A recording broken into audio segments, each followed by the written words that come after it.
He's got the best head of hair in podcasting. This is America with Rich Valdés. What's up, America? I am Rich Valdés, Valdés with an S, at Rich Valdés on all of the social media. Your liberty-loving Latino amigo right here, 17 blocks away from Madison Square Garden in our new Times Square studio. Blessed to be here with each and every one of you on our late-night national town hall conversation. Make sure you join the conversation. Give me a call, 877-VALDEZ-1, 877-VALDEZ-1, or just drop a comment on the Rumble video or on any of the social media, wherever you're watching this, listening to this, whether it's a podcast, just feel free to drop a comment and a review if you don't mind. And who remembers when Jesus said, "Who amongst us without sin, let him cast the first stone?" Of course, that was a passage from the Bible. It catches Mary Magdalene in an act of ill repute. Everybody was about to stone her to death. And his words, "He who is without sin, let him cast the first stone." I feel like that's where we are today. I would contend that we've abandoned the Christian principle of forgiveness. And too many of us have doubled down on this unattainable accountability. In fact, it's a level of justice and accountability that we've honestly never experienced in this planet or in our lifetimes. I'll say to you this. Whoever's lived a life and you've noticed how government works, we've never had a system of government that's devoid of corruption, right? They've never gotten every last deep state swamp creature. There's never been a time where there wasn't corruption. So what we had was a time where we were distracted by fishing and sports and TV networks, Hollywood, other types of entertainment, the media, those types of things. And we love those things. We love these illusions, right? We love that Ronald Reagan and Tip O'Neill were like best friends and bipartisanship was somehow sacrosanct. It was holier than thou, but now the tables have turned. We feel like we've been awakened, so to speak. We're trying to wake up others that are still asleep, but the circumstances remain the same, even though what we see is a little different. So I'm going to ask you, who amongst us has lived in a world that's free of corruption, where governments don't fall victim to the plague of self-dealing, self-interested, a depraved heart, just like every person in our society and every other walk of life? None of us has lived that way. We should always seek and fight for the truth. And we should never abandon the pursuit for justice or accountability. But we shouldn't fixate ourselves on fabrications of fiction, deluding ourselves into thinking that corruption can disappear from this life or from this earth. That, my friends, can only happen in the second coming of Christ. And until then, we live each day the best we can, right? With God. God bless Donaldus Magnus. God bless the men and women in our armed forces. God bless our first responders. God bless America. I'm Rich Valdés. I approve this message, right? It sounds like a campaign speech. But I wanted to bring that up because we want something that we can't have. And we still see all sorts of depravity. And then people feel like, hey, but I thought we voted against that. We did. But it doesn't mean it's the end. Now, I want to talk to you about a guy named Gerald Eddie Brown, Jr. This guy's a retired Air Force officer with 24 years of experience. He was arrested in Jeffersonville, Indiana, on federal charges that include providing and conspiring to provide unauthorized defense services to the Chinese military. Brown, who's a retired major, was training pilots of the People's Liberation Army Air Force without obtaining a State Department license, which is a violation of the Arms Export Control Act, AECA, for those who know, and some other international trade regulations. We're going to get to that in a moment. Plus, Hillary Clinton testified today behind closed doors. I got some of the scoop on that. We're going to get to that. Cuba has killed a boat filled with Americans. 6 of them on there, 4 of them are dead. By Cuban authorities of an incident off the coast of Cuba. We immediately began to look into it. As it stands now, the Department of Homeland Security, the Coast Guard, others are involved. The majority of the information we still possess is what Cuban authorities are providing both the public and the U.S. government. We have our embassy on the ground in Havana working this as we speak, asking for access to the people that were on those vessels, if they were American citizens or permanent residents. According to the Cuban regime, the boat was registered in Florida. We're tracking that down. We will know shortly, and we will know quickly, many more facts about this incident than we know right now. The majority of the facts are Cubans. We will verify that independently, and as we gather more information, then we'll be prepared to respond accordingly. I'm not going to speculate, because I'm not going to opine on what I don't yet know, but we're going to find out exactly what happened here, and then we'll respond accordingly. Mamdani's in the White House lobbying Trump to let go of a Hamas terrorist sympathizer. Guess what? He won. Trump said, "You got it." He let her go. And all of that is coming up straight ahead. Retired Air Force General Blaine Holt joins us. Don't go anywhere. I'm Rich Valdés.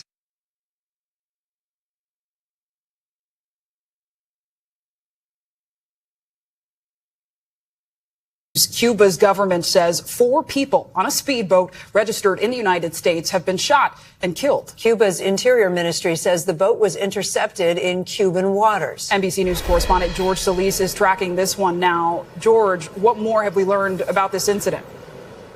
Yeah, guys, this is a very fluid situation. As you mentioned, the Cuban government announcing that 4 people were killed as a result of this boat attack and 6 others were injured. From the Ministry of the Interior there, what we're learning is they're saying this morning today, they detected an illegal speedboat there off the northern coast of Cuba. They're saying their own officials approached this boat and there was a ensuing gunfight, and during this gunfight, they're saying that 4 of these people on board this boat, we don't know what they were doing there, we don't know what their purpose was, were reportedly killed, and these 6 others were injured. They were then transported. We're not sure where at this hour. Cuba saying that as a consequence of this, they are trying to protect their waters there. They are, in their words, the Cuban state is safeguarding its sovereignty and stability in the region right now. We are starting to get some reaction from lawmakers, specifically Representative Carlos Jimenez here in Florida, who on X posted a little bit ago saying, quote, "The dictatorship in Cuba has just attacked a boat from Florida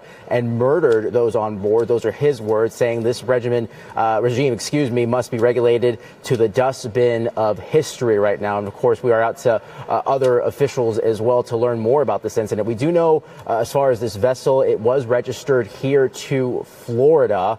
But again, what it may have been doing there in this part of Cuba when this attack happened still remains unclear, guys. Welcome back, America. Rich Valdés keeping you company tonight. And I want to bring in an official, like a referee with a whistle. General Blaine Holt, retired United States Air Force general. He was the deputy representative for NATO for the United States, and he's one of the best out there. You've seen him on Newsmax. You've heard him on my show a bunch of times, and he's with us now. General, welcome. Oh, it's great to be with you. Thanks for having me on. You bet. Now, General, I know that you were in an undisclosed location, which is why we can't see your face, but we do know that you were on the phone with us. And I want to know from your perspective, I like to make a joke out of everything, but this doesn't seem like a joking matter. I'm going to toss this to you, and I really want you to take the ball and run with it, because it seems like the Cubans have shot a boat out of the water filled with Americans. Tell us what's going on. Yeah, so all we know so far is the Cuban government released their side of the story. They say they were fired upon, then they dropped and killed, I think, 4 so far that we know of. Others injured, 6 Americans taken prisoner. They are in detention now, getting medical care as well, is what the Cuban government is relaying. And we're told that these are Cuban Americans that found their way into the territorial waters of Cuba. So we haven't really heard too much from our government yet, except the usual starting story, which is, look, we're going to do everything in our power to get them out of there. But a whole lot of this story does not add up, and it's a very, very serious thing, especially when you think of the pressure we're applying to Cuba right now, the Castro government, and what it would look like for Americans to be in a detention situation there. No word on whether this was some sort of clandestine op from the United States. No word on any of that, but hopefully the U.S. government will have a statement here before too long to kind of shed some light on this. It's very serious. Yeah, it seems that way. And again, I know that there are clandestine operations that are obviously clandestine, right? They're secret, they're top secret. They're oftentimes not sanctioned by the country per se. They are, happening outside of the realm of official conduct. What's the, I don't want to say likelihood, but I guess probability, possibility, based on your experience when you hear about a bunch of Americans and getting, caught in the outskirts of some country? I would feel like if this were a bunch of guys that were fishing and got lost off of Key West, that the White House or others would be saying, hey, we're taking this really seriously. What's going on? How dare you? And I don't seem to be hearing any of that coming out of Washington. Yeah, that's exactly right. And it's kind of another tell. And let's, the likelihood that a random fishing boat from Key West got wildly off course, and then all of a sudden the crew of 10 is well armed with a bunch of weapons. What we're probably looking at some operation that didn't go so well, or you could be looking at private security contractors, in the old days we had Blackwater. There are several like them, but they get paid an extensive amount of money to do extractions or to go in and get something done, and if they get discovered, this is the thing that it could be. So we can't rule that out either. Right. Well, let's talk about that a little bit. And again, because I think this is an interesting area, right? Let us say, you are someone with significant means. You've got your mansion in Miami. You've done really well for yourself. You have some family that are back on the island in Cuba. And you say, you know what? I'm going to send some guys to get you. I was at a great shindig at Mar-a-Lago, just saying, making this up. And I met a guy who runs a private security company. These guys are all former SEALs, former CIA, Black Ops guys. And they said, for this much, we can go get your family member. Make sure we get them home safely. And they get hired for this. This has nothing to do with the government, right? And you're saying something like that could also be the case. Yeah, it could be the case. I know firsthand that these things happen around the world for very, very high sums of money. And if you recall, during the fall of Kabul, it was many of these organizations that stopped their profit part of their company and applied themselves to getting as many of the interpreters and the families of the interpreters that helped us through Afghanistan to get out of there. And so I have, in my own work to try to get Friends of America out of Afghanistan, come into contact with several of these folks. But if they are not paid insignificant amounts of money to go do this type of work, it's very dangerous. And the reason they bring the weapons, because if they get discovered, they intend to use them. And I'm not saying that's what happened here. I'm saying maybe this was a clandestine thing. There is a very strong Cuban-American organization and presence down in southern Florida. Maybe they came up with something that they wanted to do on their own. We're all anticipating that eventually the government in Cuba is going to fall. They're largely blockaded right now, and as that heat gets turned up, we're wondering, well, will the Cubans take their own liberation into their own hands? We won't know for a while, but as that falls, can't you see or imagine that the Cuban-American contingent down in South Florida that would really love to see a free Cuba and see it flourish, that they would take up matters like these to get influence operations going in ahead of any new government? General Holt, a couple of years ago, there was this big scandal that came out that the United States federal law enforcement, I think it was the FBI in particular, was purchasing consumer data from a very large tech company.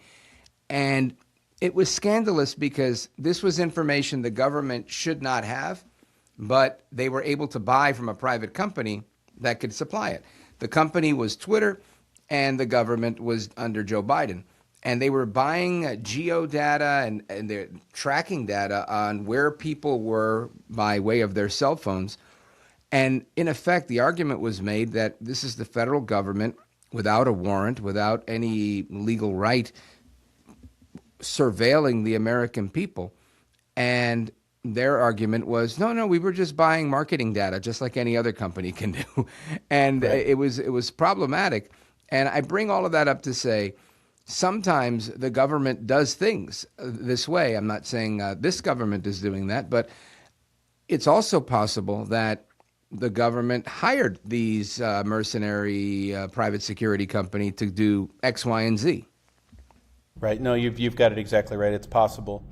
And it's a slippery slope because if you have, we've had intelligence agencies just basically rape the piggy bank in clandestine operations, but they didn't commit to them. They basically funneled all the money into NGOs who went and did their bidding. And then it's off book, off budget. You can't see what it is, and you can't be asked questions about it in Congress either. So, but getting back to the central point that you were making, yeah, I think we're on this path to a very, very bad place if we don't hit the emergency brake and really start to review the different indirect ways that the government can usurp our rights and freedoms. If you find a third party to go ahead and separate us from our freedoms, like I don't want to be surveilled today, well, we're going to do that through a company called Flock. They're the ones doing the surveilling. Or like the Twitter thing, we're going to curtail your First Amendment rights. It's not us doing it, it's the Twitter guys. But in effect, it's just a game, and it's just semantics, and it's lawfare. They're usurping the Constitution. Not only should we hold that up to the light, but the folks that engage in this type of behavior need to be prosecuted to the fullest extent of the law. The Constitution needs to be a vengeful document. That offending the Constitution should cause the Constitution itself to be a vengeful document from the Commander-in-Chief's desk. Yeah, listen, I'm with you on that one. I don't know that I believe it'll happen most of the time. Oftentimes, I hate being right, but I say, that's not going to happen. And then I'm right, just like James Comey, right? I said, if he gets locked up, I don't think anything will happen. He got locked up, nothing happened, right?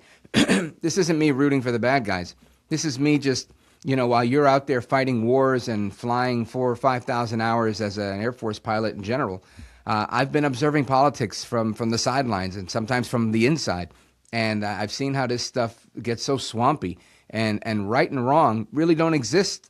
Oftentimes it's who's got power. That's usually what exists, and it's a sad thing. But one thing I could say is I've seen that trend change, and the pendulum is swinging back towards we the people with the election of Donald Trump. Thank God for that. Has it gone enough? I don't know. All right. I wanted to piggyback on something you said on a different topic, because I was talking with a journalist a couple of days ago, left of center journalist that covers the border and cartels. And the one area we agreed was the CIA, and how he was saying the CIA has gotten in the way of the quote unquote war on drugs since he's been down at the border, and he's been down there for 30 years. And I agreed with him. I figured, I remember President Obama, right? That's the president of the United States, sending guns to the cartels. And then saying, no, we didn't do it. Eric Holder said, Fast no, we and didn't Furious. do it. Right, Fast and Furious. But that happened, right? And so then we wonder when these cartels are killing one another, and we didn't just do it there. I mean, we did it with bin Laden. It's been a thing, right? The enemy of my enemy is my friend. And we've used these Machiavellian concepts throughout history. And sometimes they bite us in the butt. But with respect to this, we were talking about how there's been some sightings of military, or at least militia, with Ukrainian emblems in Mexico. And the explanation was that these guys are hired guns, and they were working in Ukraine on behalf of the Ukrainians. And now they're working on behalf of the cartels, and that they are these same guys that we're talking about, right? Like Wagner Group and others. There's a lot of these groups out there. So tell me what you know about that. Just I know that you have experience in that area with respect to Mexico. How much of these cartel militia are just hired guns, and how many of them do you think are exclusive to the cartel, like their own private army? Well, I think, unfortunately, a great deal of them are exclusive to the cartels. So this gets to where I think the mainstream media really has to start to depart from the way that they cover wars around the world. And what I mean by that is, right now, today's news, we're talking about Iran. When are we going to start dropping bombs? And then that's that story, and it's not like any other story, and we don't relate it to any other story. Those days are over. Iran is linked to the cartels. The cartels are linked in Mexico. Mm-hmm. But you've got the Russia-Ukraine war. Wait a minute. All that money, all those weapons flowing in there, a lot of the black market weapons got into the hands of the cartels too. We know that Stingers got into the and javelins got into the hands of the Sinaloas. So now, wait a minute, it gets worse. The IRGC, the Iranians, have terror camps where they train militarily the cartels. Then the cartels want to go get combat experience. Where are they going to go get that? Well, there's a hopping war over there in Europe. So they go on over to Europe. They get themselves on the front. Some of them get killed, but they come back with combat experience, training from Iran, the black market in weapons, money laundering all over the place. And so that, you've heard me say it before, that's why the president's war on the cartels is the number one thing we're doing. But then when people get this bloodlust, like Lindsey Graham, they want to see bombs dropping on Iran right away, it's like, not so fast. We've got 4 years of open borders here, so we've got cartels and Iranian terror cells right here at the ready on Main Street, ready to go. Have you figured that part of this out yet? Because you may find very quickly that your foreign war becomes a domestic one here at home, because all these puzzle pieces, Rich, interlock. You know, that was the point that we came up with the journalist that was down there, that the money that Iran funnels to Hezbollah, they also funnel to the cartels, and that these cartels, in fact, have either they are one and the same or they're operating as one and the same. These Iranian sleeper cells are the cartels, or at least are being brought into the country by the cartels. So, yeah, how are we going to go drop a bomb on Iran or or take out the Ayatollah or whatever the move is in Iran before we shore things up at home? I think that makes all the sense in the world. But it's an interesting geopolitical puzzle piece that I think a lot of people were missing, and in particular, as you mentioned, the mainstream media. All right. So that puts a pin in that conversation. I want to pause right here, and we're going to come right back. We're going to continue with Brigadier General Blaine Holt. He's retired from the United States Air Force, and the Air Force making some headlines yesterday. Also breaking news. Why? Well, because they found an Air Force pilot that was training the Chinese. Now we're going to talk about how the Chinese fit into this. More on our geopolitical conversation with General Blaine Holt straight ahead. I'm Rich Valdés.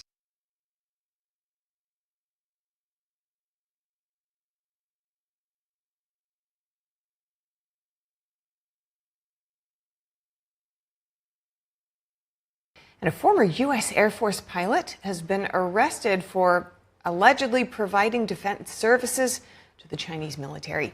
Federal officials say 65-year-old Gerald Eddie Brown Jr. He was taken into custody in Indiana. The former F-35 instructor pilot was charged with violating the Arms Export Control Act. Prosecutors allege Brown conspired to train pilots with China's People's Liberation Army without the required State Department license. According to the complaint, Brown traveled to China in late 2023. He allegedly provided combat aircraft instruction there after coordinating with foreign nationals. One of those individuals was a previously convicted Chinese hacker tied to military espionage. Now, the Justice Department said the FBI saying that the case underscores growing efforts by Beijing to exploit former U.S. military expertise. They vowed to hold anyone who assists America's adversaries accountable. All right, America, welcome back. Rich Valdés keeping you company tonight. I'm here with Brigadier General Blaine Holt, joining us on the phone from an undisclosed location somewhere where the water is very pretty. That's all I can say. And General, we're having a conversation about a lot of things geopolitically, and headlines are coming in. We just saw a little update on that. Air Force pilot retired from the United States Air Force, working with the Chinese to train the Chinese. Sounds like somebody sleeping with the enemy. What's going on here? It's just awful news. And as an airman, it breaks my heart to have our good name and our reputation besmirched by someone who would not only disgrace us and our reputation, but do so in a treacherous way with arguably our number one adversary on the globe. He is... this officer wasn't a very accomplished officer in his career. How do I know that? Well, he went 24 years, got to retirement day, and he was a major. Should have been at least a lieutenant colonel by that point in time. So that's an indicator.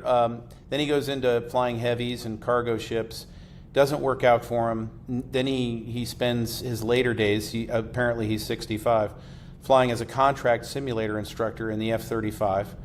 And then with all that knowledge, he decides, well, I'm probably pretty valuable in China. I bet I could make a lot of money there. And he goes to China in 2023 and he stays. And but this is the thing. We have to start holding people accountable for this crap in the country. And so, yes, today's day was a bad day for our Air Force. Just walk around the swamp in D.C. and think about all of those elected officials, all the staffers, all of the cubicle dwellers who in some fashion or form are either compromised, extorted, blackmailed, and we don't put a paw on them. Swalwell with his girlfriend Fang Fang, and he still gets to sit on the Intel committee. And so this is the thing. If the swamp is going to just become this unaccountable place where there's two sets of rules, two sets of justice systems, then you could easily see failed pilots or failed military professionals say, well, I mean, listen, if the top tier is going to do it, why wouldn't I go make a buck? And it's sad because he should have thought about his creator and he should have thought about his Constitution and his country before he did any of those things. You mentioned the creator, you mentioned the Constitution, you mentioned the career, and a word with a T, traitor. This is treason. And legitimately, I would say this is probably the realest sense of the word treason. I know that we throw it around a lot because it feels treasonous, a lot of the things that we see. But from the United States Code statute, right, a country that we're actively engaged in some sort of hostility with, and that's China for sure, right? I'd say they're our biggest enemy. So I'm with you 100% on this stuff. I say, hang them high. But how do we fix that? How do we go about it? I remember a couple of years ago, they caught a few people in the Pentagon, some chief of staff there that during the Biden days that was compromised by the Iranians, and they disappeared. That was it. It was like, oh, wow, great. How do we stop that? Because I think you're right. When you said walk around Foggy Bottom, walk around wherever in D.C., you're going to find a lot of places that where the enemy wants to find people that they can compromise. And I'm sure in many instances or some instances they have. What's the counter to that? The counter is, so at the micro scale with some clown like this one we're talking about, who's done a lot of damage to us, by the way, the counter to him is make an example out of him. He needs to be the highest sentencing that can be levied against what can be proven in a court. Yes, have your due process, but then justice should be swift and it should be meaningful. The second part, the bigger issue is the president at some point is going to have to review both sides of the so-called aisle that doesn't exist in my book. I think they all are just one big mess. And then what needs to happen is the president needs to take a serious evaluation about whether our government is incapacitated or not. Do we even have the ability to prosecute treason in our government? Or is everybody in some facet or form, in some form of compromise? And the breadcrumbs are there to go look for the compromise. When you see someone pulling for drug dealers that have sunk to the bottom of the ocean from an American missile, and you're pulling for them, when you decry terrible things about this ICE operation to try to save the next Lake and Riley incident from happening, you probably can make a reasonable assessment that they're getting their influence from somewhere other than the United States and their constituency. So we need to deal with that. I agree. I just don't know what the remedy to that is. It seems like we have a lot of lobbyists for the cartels. We have lobbyists for straight up criminals. We have lobbyists for Mogadishu. It seems like everybody's lobbying for everybody else and everything else except for what's good, what's holy, and what's American. Right. So in my view, if you can make an assessment about how much of the government, D.C., the cubicle dwellers, the defense industrial base, the think tanks, how much of that is ethically unsound and at its worst treasonous through compromise, blackmail, whatever.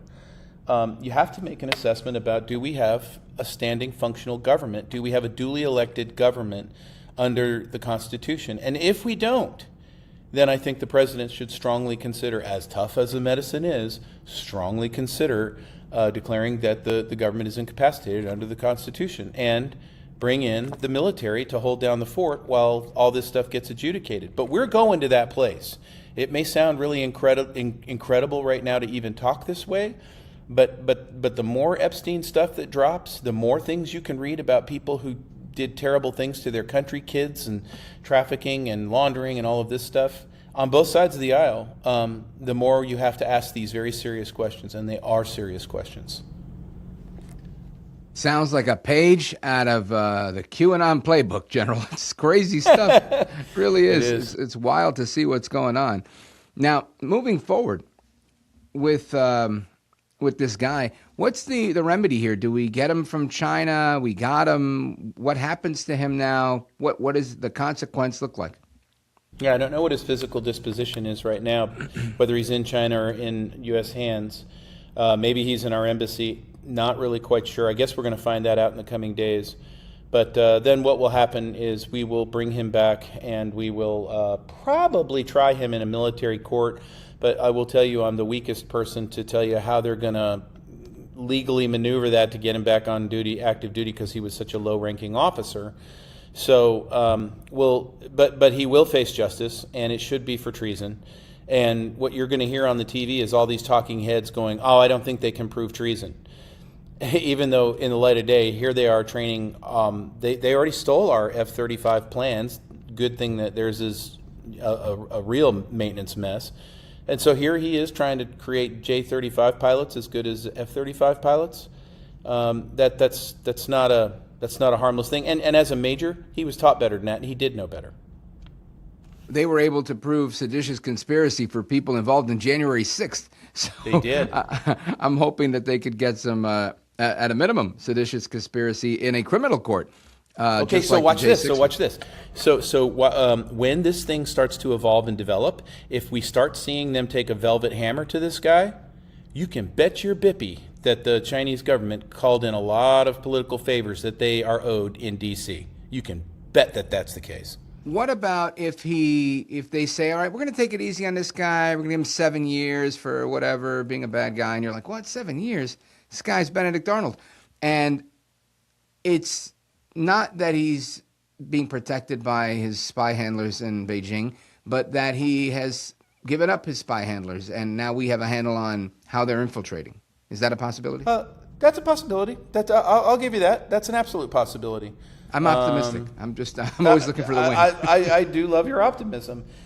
Just from the pictures that I've seen of him, I'm not sure he's that clever, and I'm not sure the Chinese have really armed him with anything of use for us.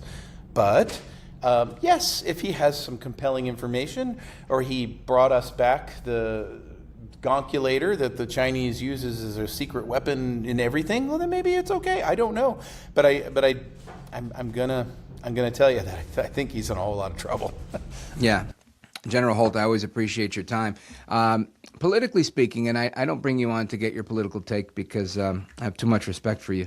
And generals are so good. They really are good at staying above the fray in politics. But the president gave what I consider to be a unifying State of the Union, where he used the platform to allow the Democrats, certain Democrats, to put themselves out there as the enemies of American values, so to speak, by not standing up for things that were normal, right? They weren't political, so to speak. Yeah. Do you think this resonates in your world? You know, with your retired military brass type of people, what's it looking like? What have you been hearing? Yeah. So I think it's good, hard, cold medicine to some of those military folks who are still longing for the old DEI woke days. I think it's a nice slap in the face to go and look at the people that you've aligned yourselves with. They won't even stand for a CW5, one of the most rarest of ranks you could obtain in the Army, and they won't even stand for him because he can barely stand for himself after he got shot up going on the Maduro mission, and he is there to receive the Medal of Honor. And the president has a great way of saying, well, here we are. Let's look at who's who.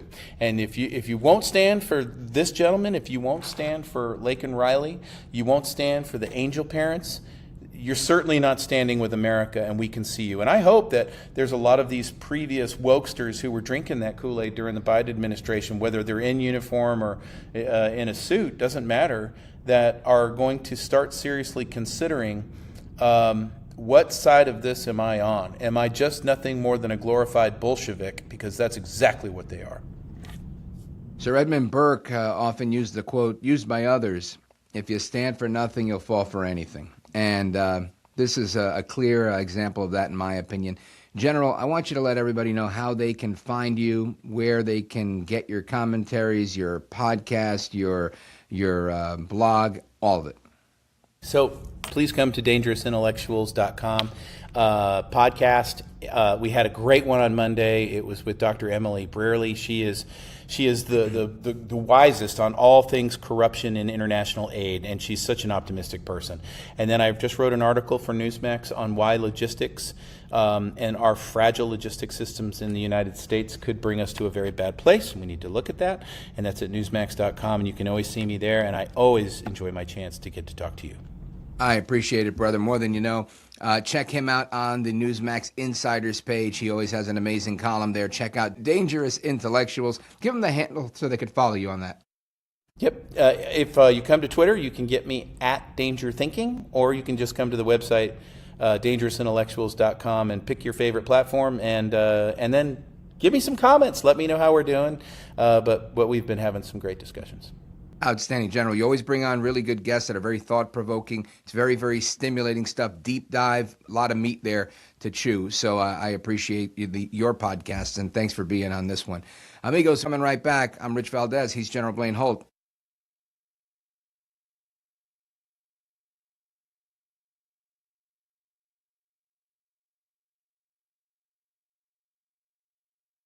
I never met Jeffrey Epstein, never had any connection or communication with him. I knew Ghislaine Maxwell casually as an acquaintance, but whatever they asked me, I did my very best to respond. What's up, America? Welcome back. Rich Valdés. And check this out. Some breaking news. We got some footage of Hillary Clinton. Hillary Clinton speaking outside of her deposition, which was cut short. Why? Because Congresswoman Lauren Boebert, shout out to Congresswoman Lauren Boebert for snapping the pic and messing up Hillary's whole mental game. She, as soon as she heard that the picture had gone viral of her inside the deposition, and you're going to take a look at that on screen in a moment, she lost it. She absolutely says, no, thank you. I don't want it. I want nothing to do with this. So Hillary Clinton freaking out in her deposition. I love that for her. Plus, the comments, of course, that you heard from Hillary Clinton. She says she knew nothing. She knows nothing. But she did try to throw El Trompito under the bus. Right now, El Trompito, he's been very clear on this a million times. He was exonerated by one of the victims themselves, Virginia Giuffre. But I want to hear from Jen Kearns on this. Jen Kearns is the author of The Real War on Women. We're going to try and have her on tomorrow. So let's try and make that happen, Control. Can we? Thank you. And let's focus now on what's going on in L.A., right? Because just like we had this deposition on Hillary Clinton, there was this raid on the superintendent of schools, Superintendent Carvalho, right? Carvalho. Sounds like a Portuguese name. And I brought this up yesterday, but I didn't get into any of the clips on it because I think this is a very interesting thing. There's a number of cases that involve sexual assault, sexual abuse that are currently being litigated, a number like several hundred. And he himself is in a little bit of hot water, but listen to this report about Mr. Carvalho. Did I say it right? Carvalho. Check this out. Breaking today, federal agents raiding the Los Angeles Unified School District headquarters and the home of Superintendent Alberto Carvalho. The FBI confirming that it executed search warrants, but withholding any further detail. The superintendent has recently made headlines for fighting with federal officials over immigration enforcement efforts in his district. Sandra? Okay, John, thank you. Right, that's a report from the Fox News Channel.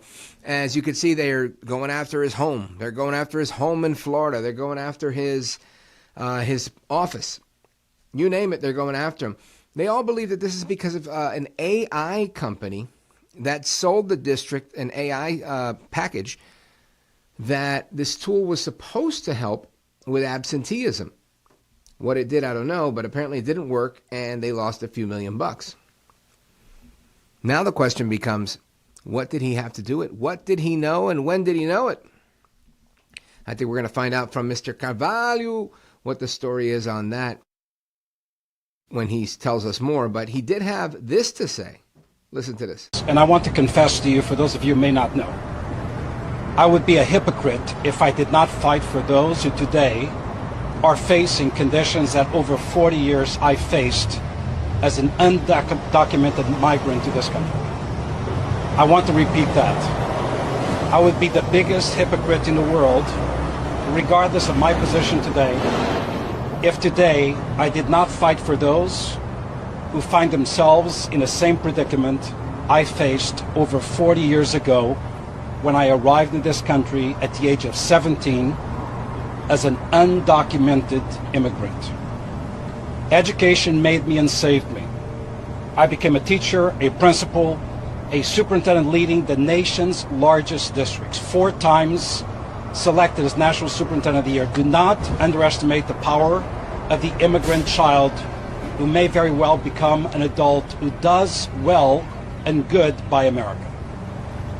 If I come across with a certain degree of contempt and anger, I am, because Monday, actions were taken in this community that have no place in our city, in our state, or across America.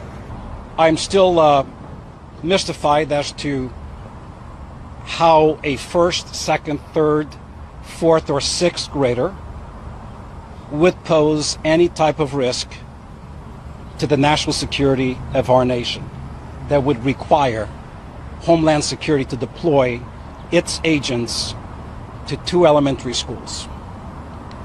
All right, so Carvalho now speaking out, of course, says he did nothing wrong. I've done nothing bad. I did not have sex with that woman, right? No, that's Slick Willie, forgive me. And now we've got this. I'm here at the Los Angeles Unified School District headquarters, where earlier today, FBI Los Angeles raided the office and home of LAUSD Superintendent Alberto Carvalho. This morning, aerial footage showed federal agents carrying boxes out of Carvalho's San Pedro home. I am told he also has a home in Florida that was raided by the feds. Some reports indicate recent settlements amounting in hundreds of millions of dollars in payouts may be tied to this raid as part of a larger probe into misuses of Prop 28 funds. LAUSD received approximately $77 million annually for Prop 28 funds to expand arts and music education. However, a 2025 lawsuit brought forward by former Superintendent Austin Butner, who recently dropped out of the LA mayor's race, alleges misallocation of funds set aside to hire new teachers and staff. An investigation into $21 billion in EDD unemployment insurance program funds leading back to COVID-era fraud may also be playing a role in the larger scheme of things. This could lead to a wider question as to whether funds were used to cherry-pick settlements for lawsuit payouts and pay existing staff.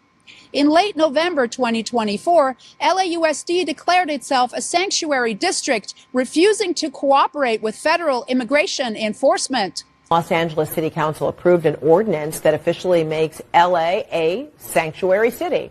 Minutes later, the Los Angeles Unified School District Board approved a resolution also declaring itself a sanctuary district. The resolution prohibits employees from voluntarily complying with immigration authorities, including sharing information about a student's immigration status. Superintendent Carvalho made statements back then saying he would intervene and interfere with any federal operation. I have directed our own police force to redouble their efforts and establish perimeters of safety around graduation sites to intervene and interfere with any federal agency. Affidavits of today's raids are sealed, and LAUSD is not commenting at this time.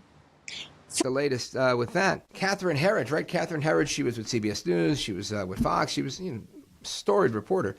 Catherine Herridge had an interview with an attorney who says that there's 300 and some odd cases involving sexual abuse coming right out of California. This is interesting because nearly all of them are teachers. Listen to this. What's the issue in the California public school system, K through 12? The main issue is that there is an epidemic of sexual abuse in the state, by teachers, by coaches, and by other school employees.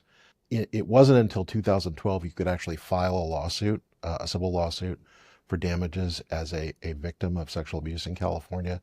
And since then, our firm alone has filed dozens.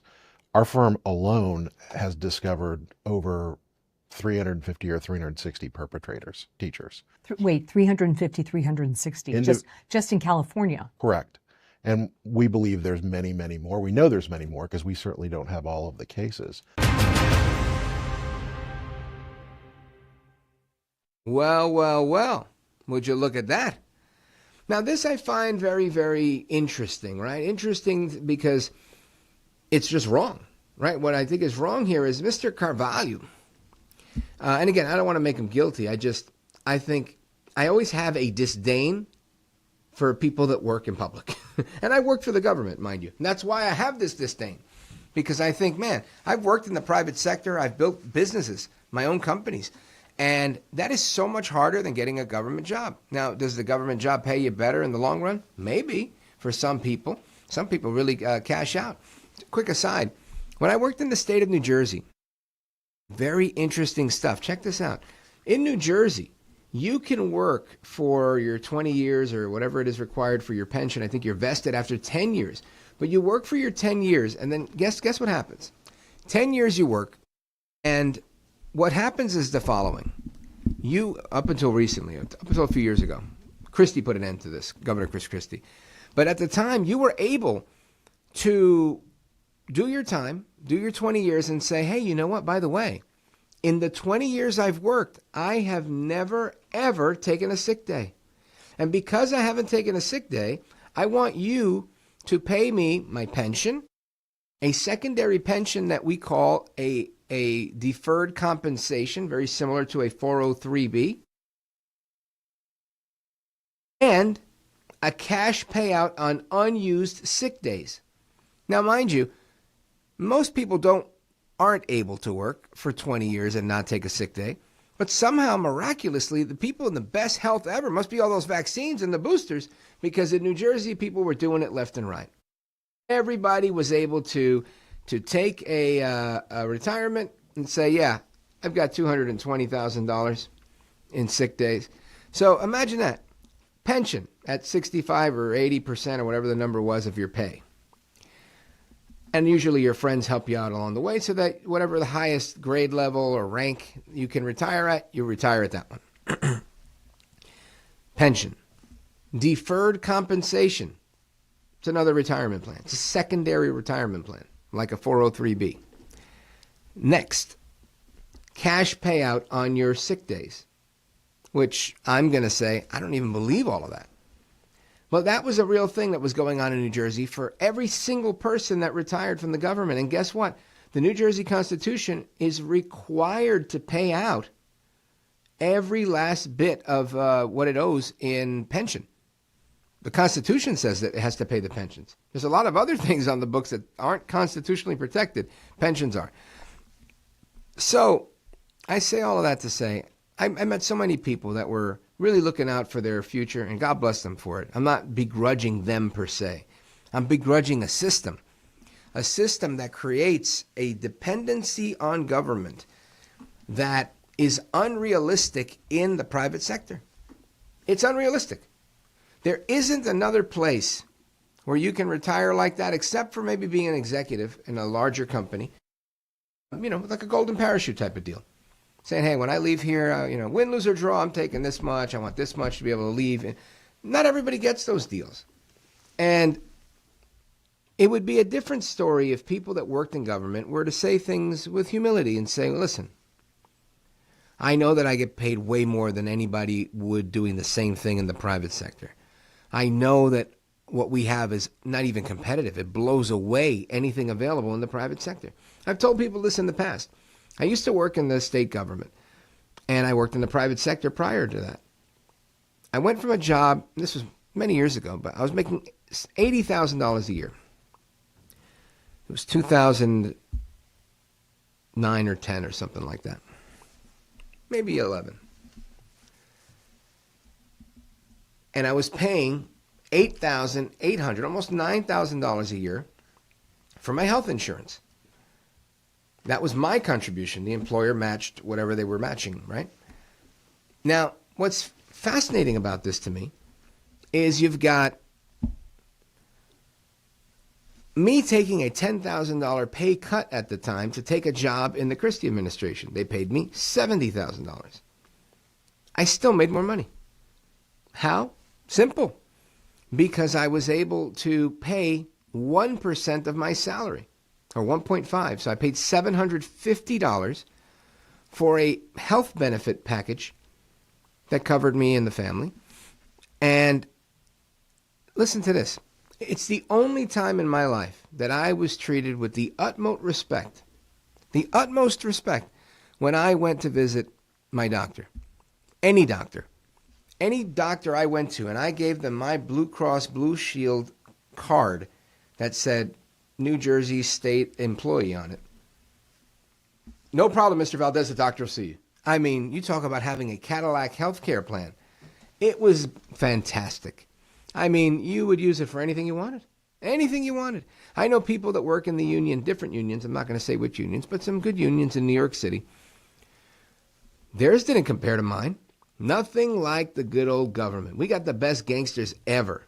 Government gangsters. Shout out to Cash Patel for that one. And listen, if it were the private sector, I'd say, hey, they built a better mousetrap. They won in the marketplace of ideas. God bless them. But no, they didn't develop anything. They didn't create anything. There was no industriousness. There was no ingenuity. It was just sheerly the fact that they take our tax dollars. You make $500 or $1,000 a week, and you come home with $380 or $700 because why? Because those guys are getting great pensions and the Cadillac plan and the deferred compensation and the cash out on their sick days. How is that fair to anybody, right? It's totally unfair. It's literally a wealth transfer. You work super hard, and then they get the benefit of that because it's an unreasonable benefit, but it exists. So I noticed that in the government. I realized there's no way I could work here forever. People, they'll beat me up around here. They hear how I really feel about this stuff.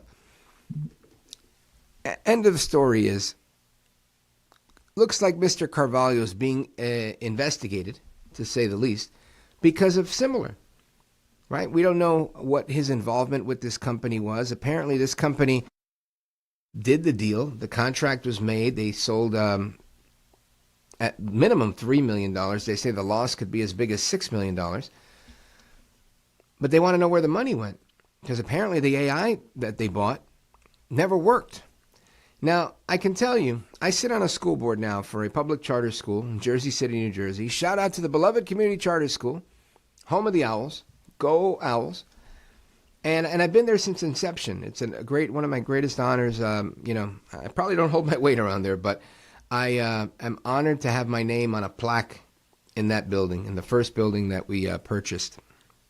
And it's a beautiful thing. It's a beautiful thing to be able to provide a quality educational system in an economically impoverished area. But one that's on the come up, right? Because you got some really rich people just outside of that area in Jersey City. The point I'm making here is I deal with contracts all the time, right? Reading contracts, taking a look at what's going on for certain deals. Sometimes we are able to get property for $1 from the county as long as we promise to build on it, because we've had a great system. We have an amazing consultant that guided the founders group and was himself, that is a brainchild of his. And these construction projects were done at a fraction of what it would have cost if the state were to do it. So think about that, delivering better education at a lower price in the most difficult parts of the city. And that was done intentionally because there was a belief that if you're poor, you can't learn. Right? Gavin Newsom recently said something like that. Joe Biden said some stuff like that. Kathy Hochul said some stuff like that. Everybody's had these comments, but we didn't believe that. We believe that just because you were poor, because your parents are poor, or whatever the indicators were for people not to learn as effectively, those could be mitigated by larger classroom sizes and more one-to-one, perhaps a teaching assistant and a teacher in a class of 30. or 35. Things that you don't typically hear. People say, oh, overcrowded classes. We've had great results. Kids going into the Ivies. We're now in our 14th year, I think. Right? So we graduated our first class, I think 2 years ago, if I'm not mistaken. Our first kindergarten class that graduated in 12th grade. It's a huge honor. Anyway, I'm not trying to pat myself on the back or break my arm doing it.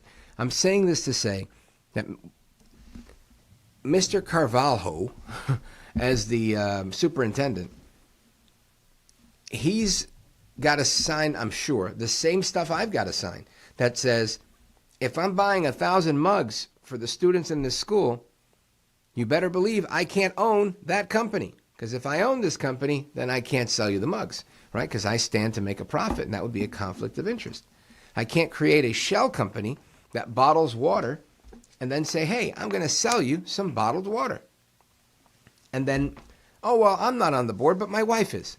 And you can't do that, right? This is like the stuff they were doing in Congress. But this type of self-dealing is what happens all the time. It's ever present in government. There are people that get into government specifically to enrich themselves. So how do you fix this? Well, A, that's a condition of depravity of the heart. It's human nature. It's the flesh. It's a spiritual battle, right? The Apostle Paul said that the spirit lusteth against the flesh and the flesh lusteth against the spirit. Some translations say warreth, right? So the spirit is at war with the flesh and the flesh is at war with the spirit. These are allegories, if you will, for human nature. Got it. Check.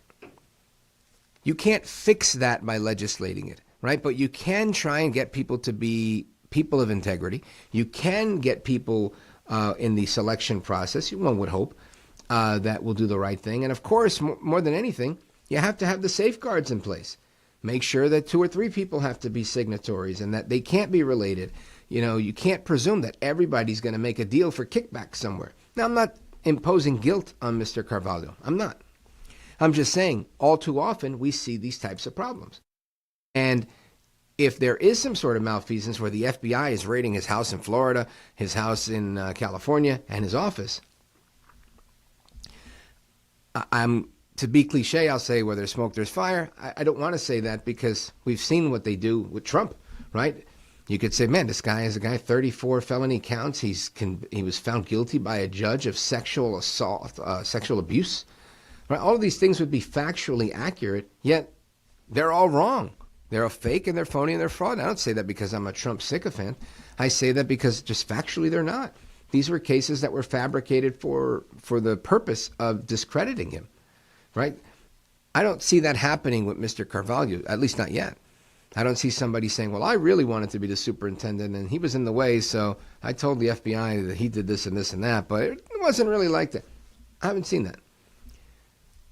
Bottom line, that type of thing exists, and it exists everywhere in government. And I know I'm preaching to the choir here. So I'm interested in seeing how this turns out. I'm interested in seeing what the next step in this process is, but it's a fool's errand for any of us to think that we can live in a society where people don't do what's wrong, where people don't break the rules, where people don't cheat, where people don't steal. Sadly, lamentably, the reality is people are always going to do the wrong thing, and that's why it's up to us individually to do the right thing, to seek what's right, to do what's good for the greater good, for your community, your job, the company you work for, whatever, right? It can't always, there has to be a we involved, because when it's all about the me, these are the problems that happen. That's all I've got for you today, amigos. Hasta la próxima. I always say, you got to stand for something, because if you stand for nothing, you'll fall for anything. And the only thing necessary for evil to triumph is for good people like you to sit there and do nothing. So do the right thing. I'm Rich Valdés, and this is America.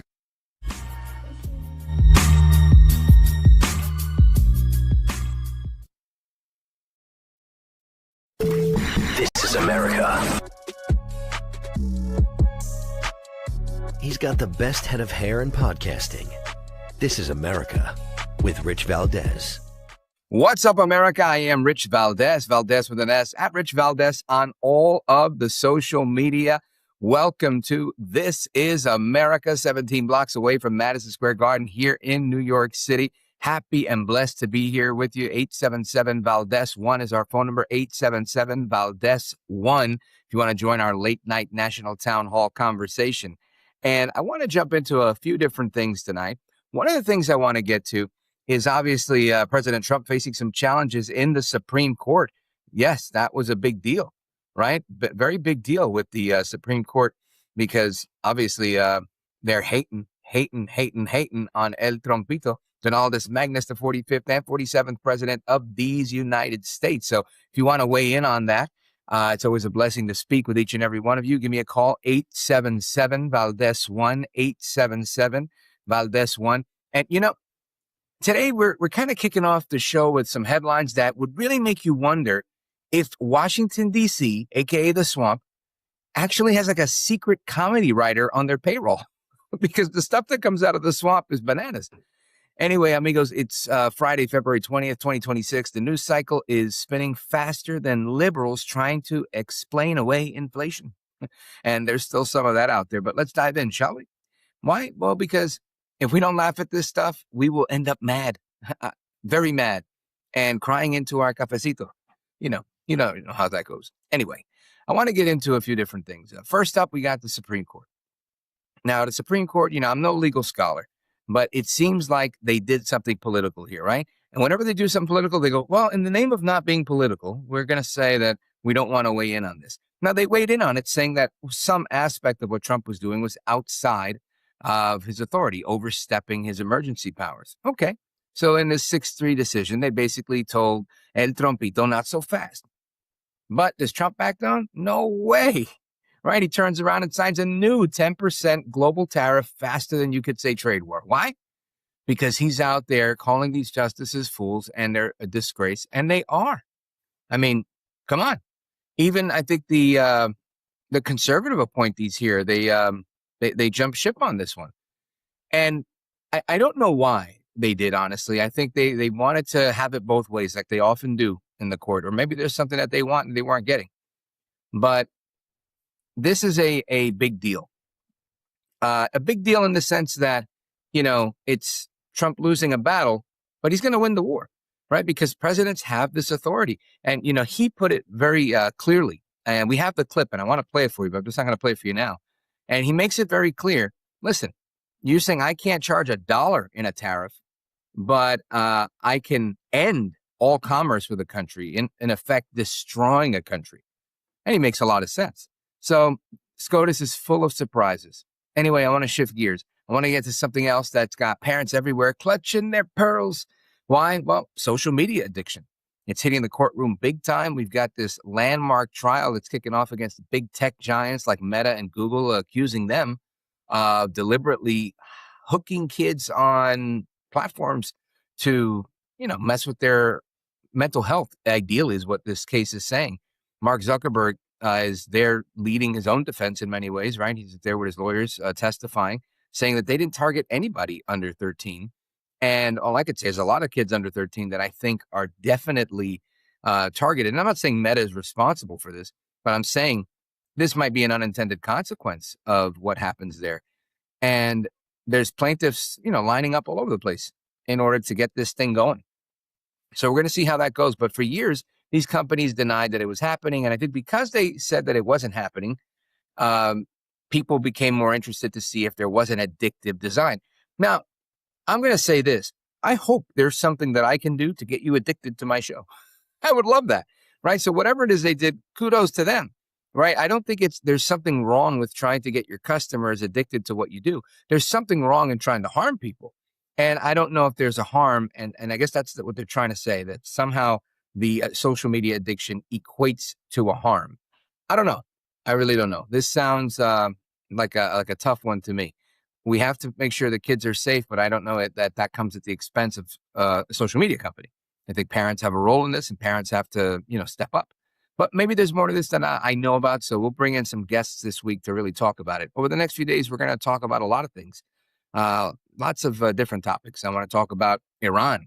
Right now we got the USS Gerald Ford, pushing up on Iran. People are whispering, saying that there might be military strikes if the talks with Iran. I think either way, Trump is moving in on Iran because he's not going to put all his military might out there for nothing. So I don't know. But he says zero uranium enrichment, period. Zero. Got it? Nada. So they're saying diluted levels, maybe whatever, this and that. I think if they start with that stuff again, there's going to be a problem. We're moving right back to the good old maximum pressure campaign, but likely that campaign on steroids. So I say pray for peace, but prepare for the worst. Now, another tragedy. This one's straight up locura, in my opinion. Another heartbreaking mass shooting, this time in Tumbler Ridge, British Columbia, Canada. An 18-year-old trans woman, born male, dropped out of school years ago, has mental health red flags all over the place, and police visiting, because of these red flags. Well, this person, she allegedly killed her mom and her stepbrother, then storms out of her old high school, taking 6 kids and a teacher out before offing herself. This comes right after the one that we just had. The death toll was 9, including the shooter shooting herself. Now people say, is it guns? Is it licenses, ownership? They're not clear yet on where the gun came from. But the real question is, what's going on here? Right. And of course, the news is going to try and blame the parents, saying it was the parents' fault for being libertarians or being conservatives or whatever. But the fact that this is happening back to back with the Rhode Island incident, and this is ugly, right? In the last decade, you got a growing number of mass shooters that actually identify as trans. Small number, but a growing number. And this dark trend, it has one thing in common: mental illness, not their leftist ideology. And I think we have to put the focus on that. But the left tries to bury the mental illness, saying that, no, you can't call trans people mentally ill. We have to focus on gun safety and eliminating guns. We have to stop politicizing people's pains and really fix the root cause. And in my opinion, that's mental illness. Now, that happened outside of our borders, but what's happening at the border, in addition to that, something called grocery tourism, right? Canadians used to come south to the United States for cheaper food and different things. Now it's Americans that, some of them, are eyeing store shelves across the borders. Listen to this. You got eggs prices that are down. Gas is cheaper. But obviously ground beef and your electric bill are still up. This hurts, right? It hurts the pocket. Turns some supermarkets into luxury boutiques. So you got Canadians now stop coming to the United States. You got people from the United States going to Canada trying to get a deal. I don't know if they're going to get one, but it sounds like a socialist nightmare. Now, speaking of socialists, Zoran Mamdani, he says, look, I'm going to have to raise taxes, but we're getting a snowstorm. And because we're getting a snowstorm, I'm going to allow you to shovel for, I think, $19 an hour. Anybody in the city who wants to shovel, they show up. He gives you the shovel and everything. Here's the catch. You got to have ID. So you can vote without ID, but you can't shovel and make $19 an hour.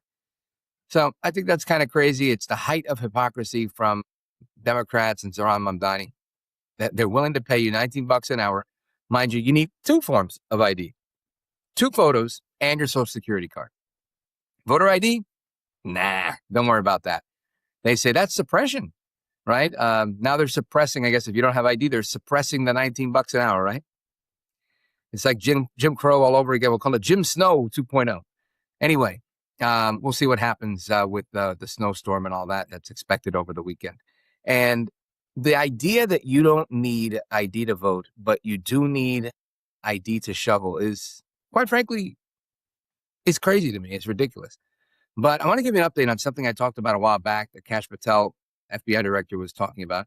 They had caught the 764 pedophile cult. It's pure evil, right? And a judge recently just shut down the ringleader's request to be free, this satanic guy who has an 80-year sentence right now for child exploitation. Now, this guy is staring at 80 years in jail. He started this cult at 15 years old, grooming kids on Discord, talking them into harming themselves, extorting them, even getting them to kill themselves.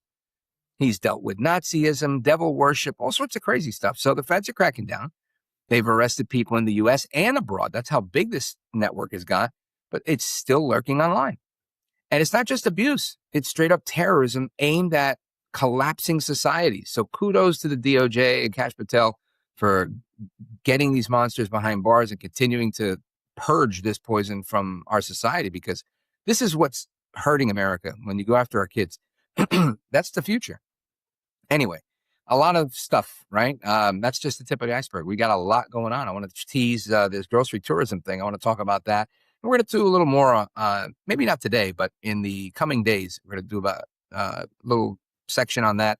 We're going to do a segment on social media and the addiction that they claim is there.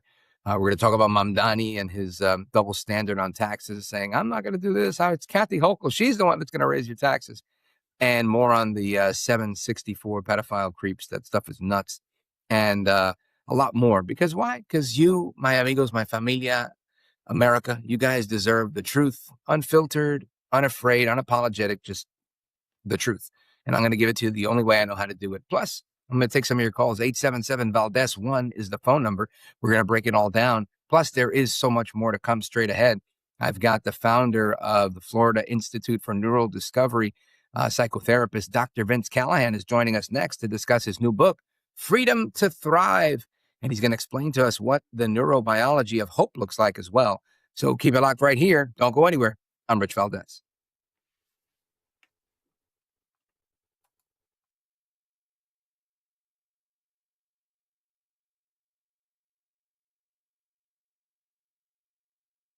What's up, America? Welcome back. As promised, Dr. Vince Callahan is with us.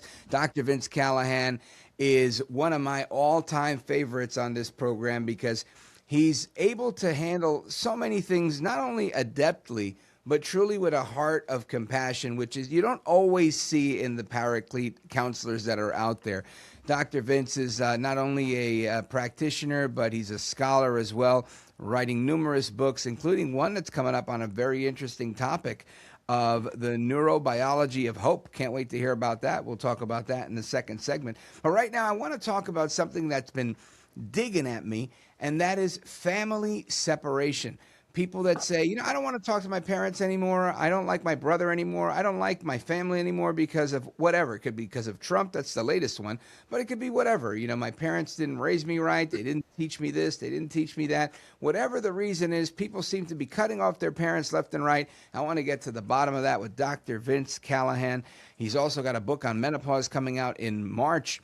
For men to learn how to navigate it, for the women in their lives, and for women to understand it all that much more effectively.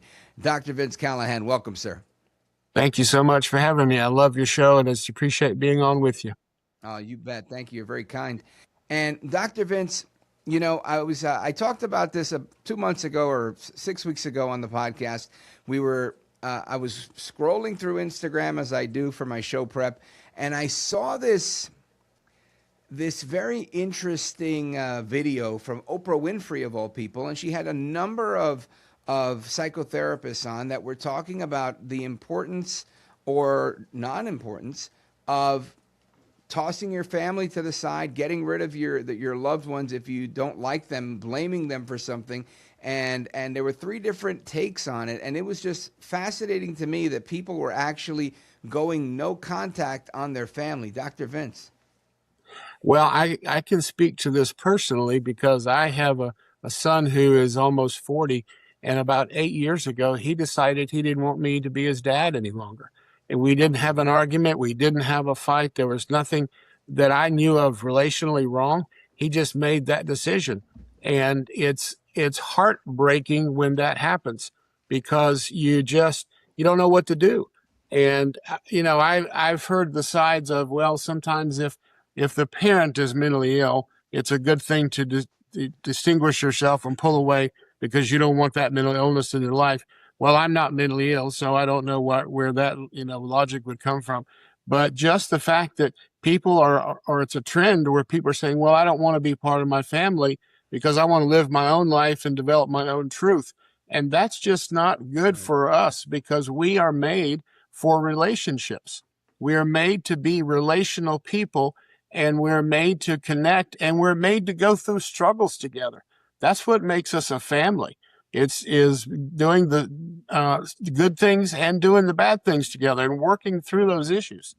So I remember a study that was done with two groups of chickens, and I use this in my family work when I talk to families. Someone decided that they wanted to crack the shells of chicks, baby chicks, so that they wouldn't have to struggle to get out of the egg. And then the other group they didn't do anything with. And 96% of the chicks, the baby chicks, where they cracked the shell, the babies died. Wow. 100% of the chicks that had to struggle to get through birth process all lived.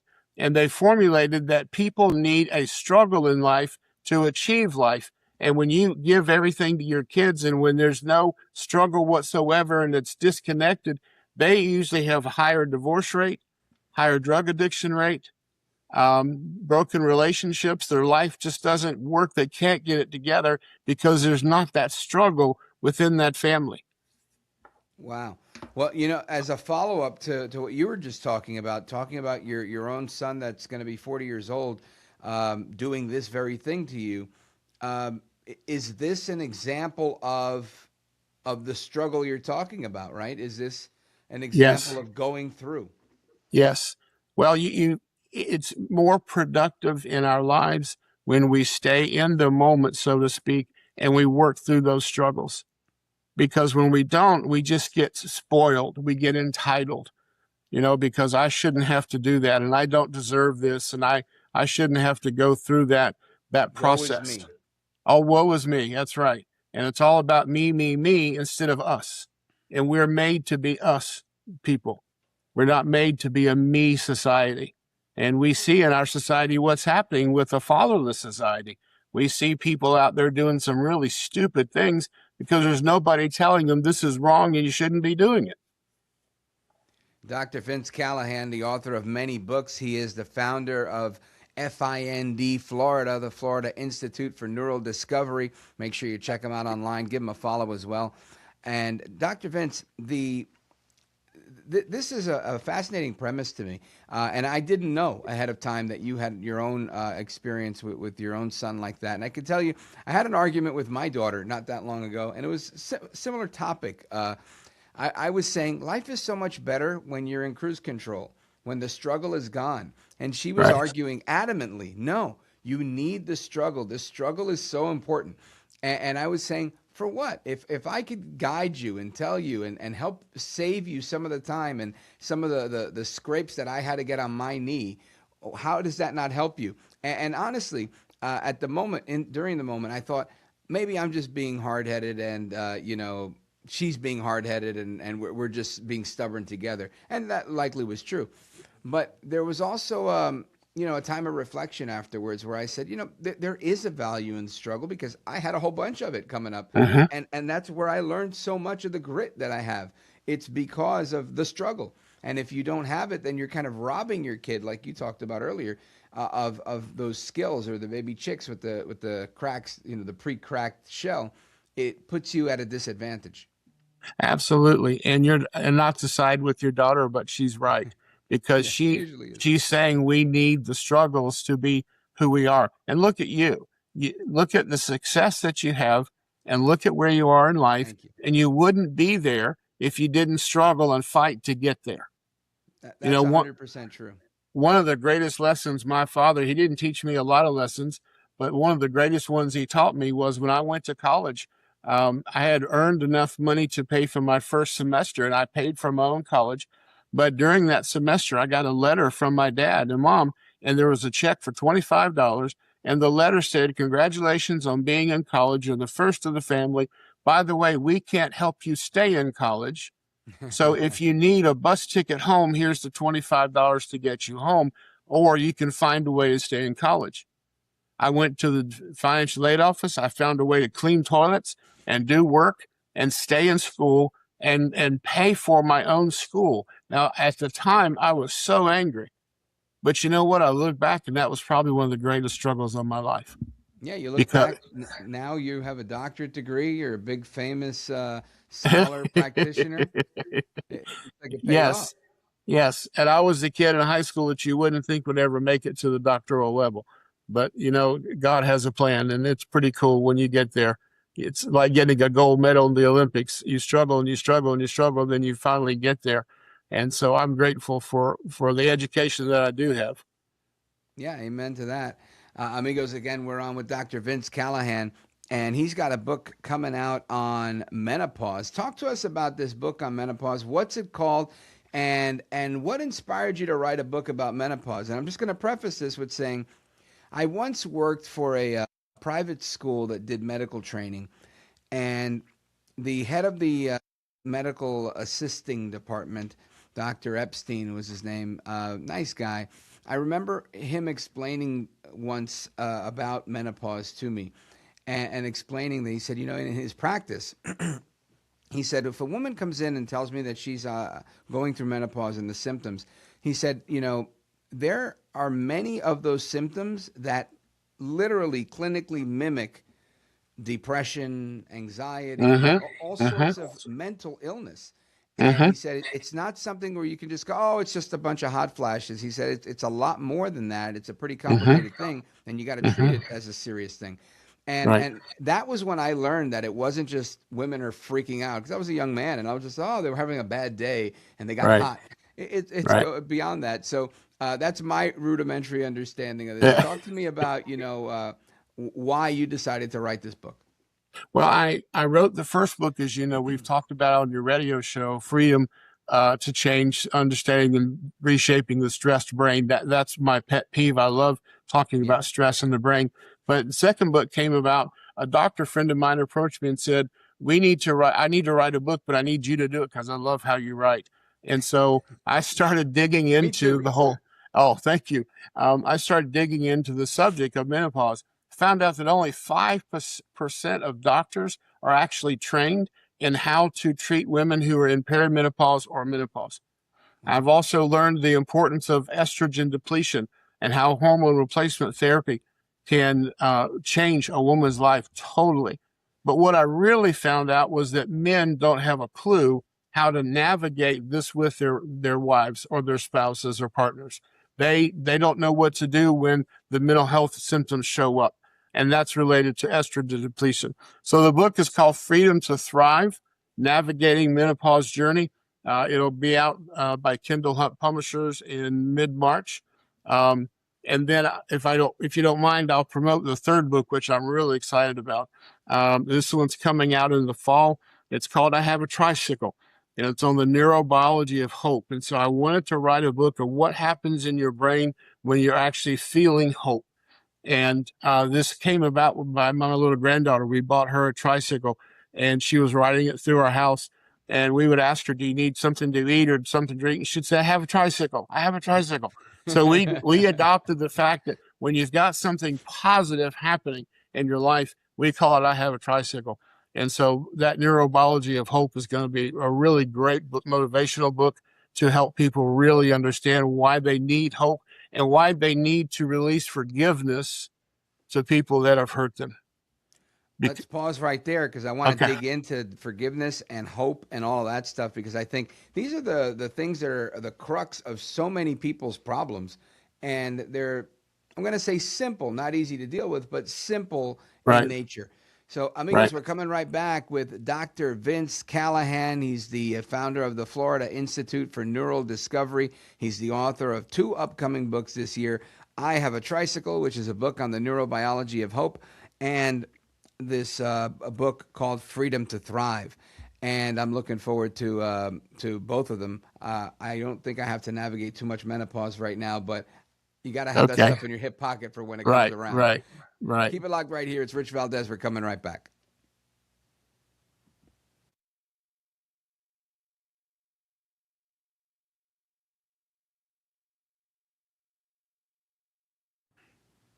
All right, familia, welcome back. It's Rich Valdés keeping you company tonight. And I've got one of my favorites with us. Dr. Vince Callahan is with us. Dr. Vince Callahan is the author of an upcoming book called I Have a Tricycle. And in the previous segment, he told us a little bit about his granddaughter and how not a worry in the world because she had a tricycle. And I love that. I wish life were that simple, and it ought to be, right? Let's break it down. Your granddaughter inspires you because she has a tricycle, and there's hope in all things because she's got this tricycle. How does that turn into a book that is going to appeal to the masses, people that are dealing with family separation, people that are dealing with all sorts of drama in their lives? Dr. Vince. Well, the biggest thing that I see in working with patients is that they carry unforgiveness in their life, which turns into bitterness, which turns into health issues. They're all connected. And so I wanted to write a book on hope and what happens in your brain when you get hope, because there is a process in your brain that's unleashed when you have hope. And the good news is that forgiveness, let me go back for a second. Stress or bitterness or unforgiveness is just like stress in your brain. Okay, so it's an attack. It's like an enemy. Same effect that it has on. It's the same effect. So bitterness and unforgiveness have the same effect in your brain as stress on your brain, which changes size and function of the brain and all those kind of things we've talked about. But when you have forgiveness, you actually release dopamine in the brain, which makes you feel good. And people don't understand, because most people don't forgive somebody because they think it doesn't hold them accountable. If I forgive you for hurting me, that lets you off the hook. And so I don't want to do that. So then I'm going to harbor that unforgiveness in my life, not realizing what it's doing to me. So I just wanted to write a book on really what happens when you have hope and why it's okay to walk in forgiveness and choose grace on a daily basis so that your brain is functioning at an optimal level. You know, Dr. Vince, I recently, given the shifting nature of my work and my availability some nights now, I joined the men's fellowship at my church, which meets at night. And I'd been wanting to do this, but because of my radio schedule, it was very difficult. And it's been a blessing. And one of the things we were talking about the other day was how for too long and for too many people tend to hold on to resentment and hold on to unforgiveness. And like the analogy, drinking the poison, hoping that the other person will die. And right. I think that's one of the most apt ways of putting it, because it truly is something that hurts you. And the forgiveness part of it is something that truly only helps you. And it only sets you free. It's got nothing to do with the other person. It's about you living well, you not getting sick, you not getting cancer and all these other ailments that I've seen many studies that say they're linked to unforgiveness and other types of things like that. So talk to us a little bit about that and why people misconstrue that. Is it just this accountability thing, or is there pride to it, or is it ego? What are your thoughts? Well, the worst traumas are the ones that people try to forget. I can't tell you how many times I worked with patients that say, I don't even remember my childhood because there's memory blanks, because the trauma was so severe, they don't know what to do with it. But not everybody's in that category. Some people just have everyday things that happen to them that they just hold on to, or they have a loss. I have a friend right now who lost 3 friends last week they died. And he was mad at God for a minute. Why did you take my friends? Yeah. And that's, if you don't let that go, that can begin to eat at you. And like you said, it relates to health issues and all those kind of things. Bitterness is equal to stress, and stress kills. Bitterness is equal to stress, and stress kills. This is why we bring Dr. Vince Callahan on, folks, for those moments, right? Those tattooable moments. Bitterness is equal to stress. That would make a great tattoo. I might get that somewhere. Yeah, there you go. There you go. I'm going to have to credit you somewhere on that. Now, you talk about the neurobiology of hope in the book. Let's talk about how hope wires the brain, or how it runs through the wiring of the brain. So you have 40 neurotransmitters that operate in your body. And one of them is cortisol. That's the stress hormone. That is what happens when you feel attacked. That's the one that makes you fat too, right? That's the one that makes you fat, because you eat all the carbs because you're stress eating. Yeah. Because you need the sugar for survival. And so when stress comes at your brain, it changes size and function. Well, guess what? When you're in bitterness and unforgiveness, if it's equal to stress, which the research shows that it is, Now you're changing the size and function of your brain, and you're keeping cortisol in your brain all the time, and it's dumping that cortisol. So it's changing your whole life. But when you forgive, when you have hope in your life, the one chemical that you do release is dopamine. Here's the cool part. Dopamine can't live with cortisol. You can't have both of those in your brain at the same time. Now, cortisol's it's an antidote. Cortisol's in your body, yes, but you don't have that spike that you have during stress. And so you have the release of dopamine, which gives you a sense of relief, and you feel better. And now you're not dwelling on what happened to you. You find freedom in the neurotransmitters, which changes your behavior. When your transmitters change, your behavior changes. It's impossible for it not to. Fascinating. So it is fascinating. It's simple. It takes 15 seconds to release dopamine in your brain. It takes 6 seconds to peak oxytocin, which is what happens when you get a hug or you connect with somebody. It takes 15 minutes for cortisol to peak, and it takes 3 hours for it to go away. Who wants to live that way?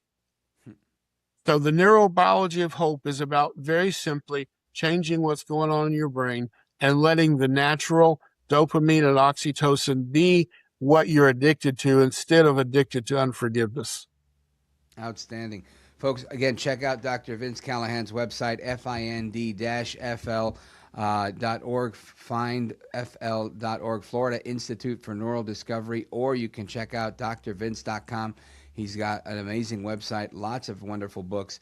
And Dr. Vince, I love the premise of the book, the neurobiology of hope and how that works out, and the notion of I have a tricycle, right? And it's these again, these things, these tattooable moments, right? That I think are what we really take with us through life. Sometimes you can read a lot of scripture, you can read a lot of books, you can read a lot of everything, but every now and again you hear that good quote, that good saying that really sticks with you, that you're able to apply in life or use when necessary.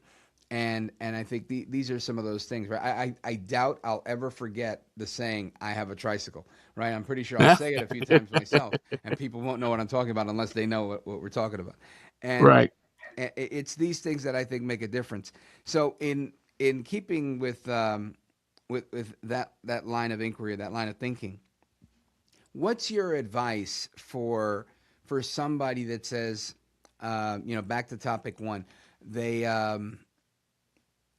a young woman and her mom, let's say it was a single mom. They grew up, they were like sisters because that's what life gave them.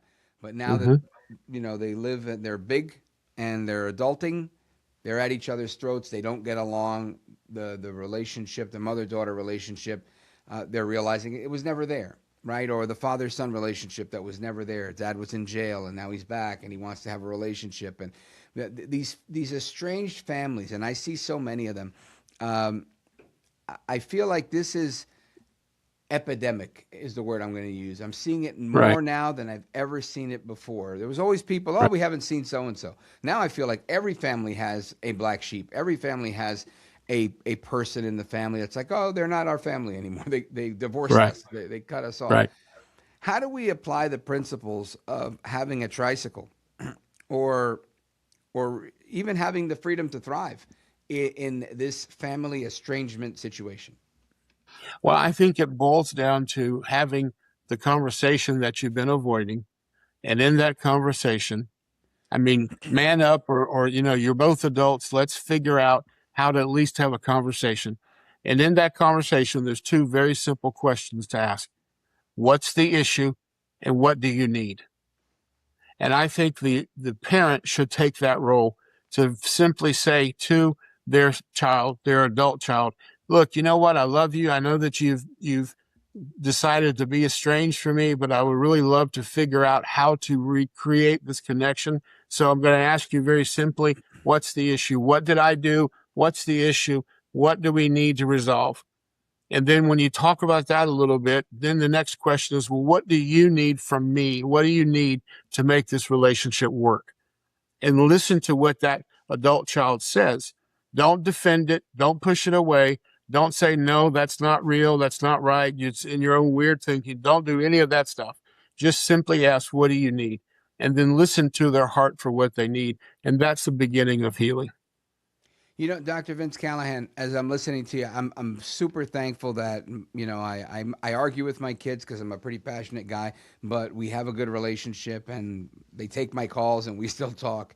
But I know that that's not the case for a lot of people, and I know that that's got to weigh on people, especially people who like their kids, right? I know there's some people out there who don't like their kids, right? They might love them, but they're not always going to like them. I love my kids. I love hanging out with them. I love being around them, but. These two questions, I think they're game changers, right? You know, what is the issue and what do you need?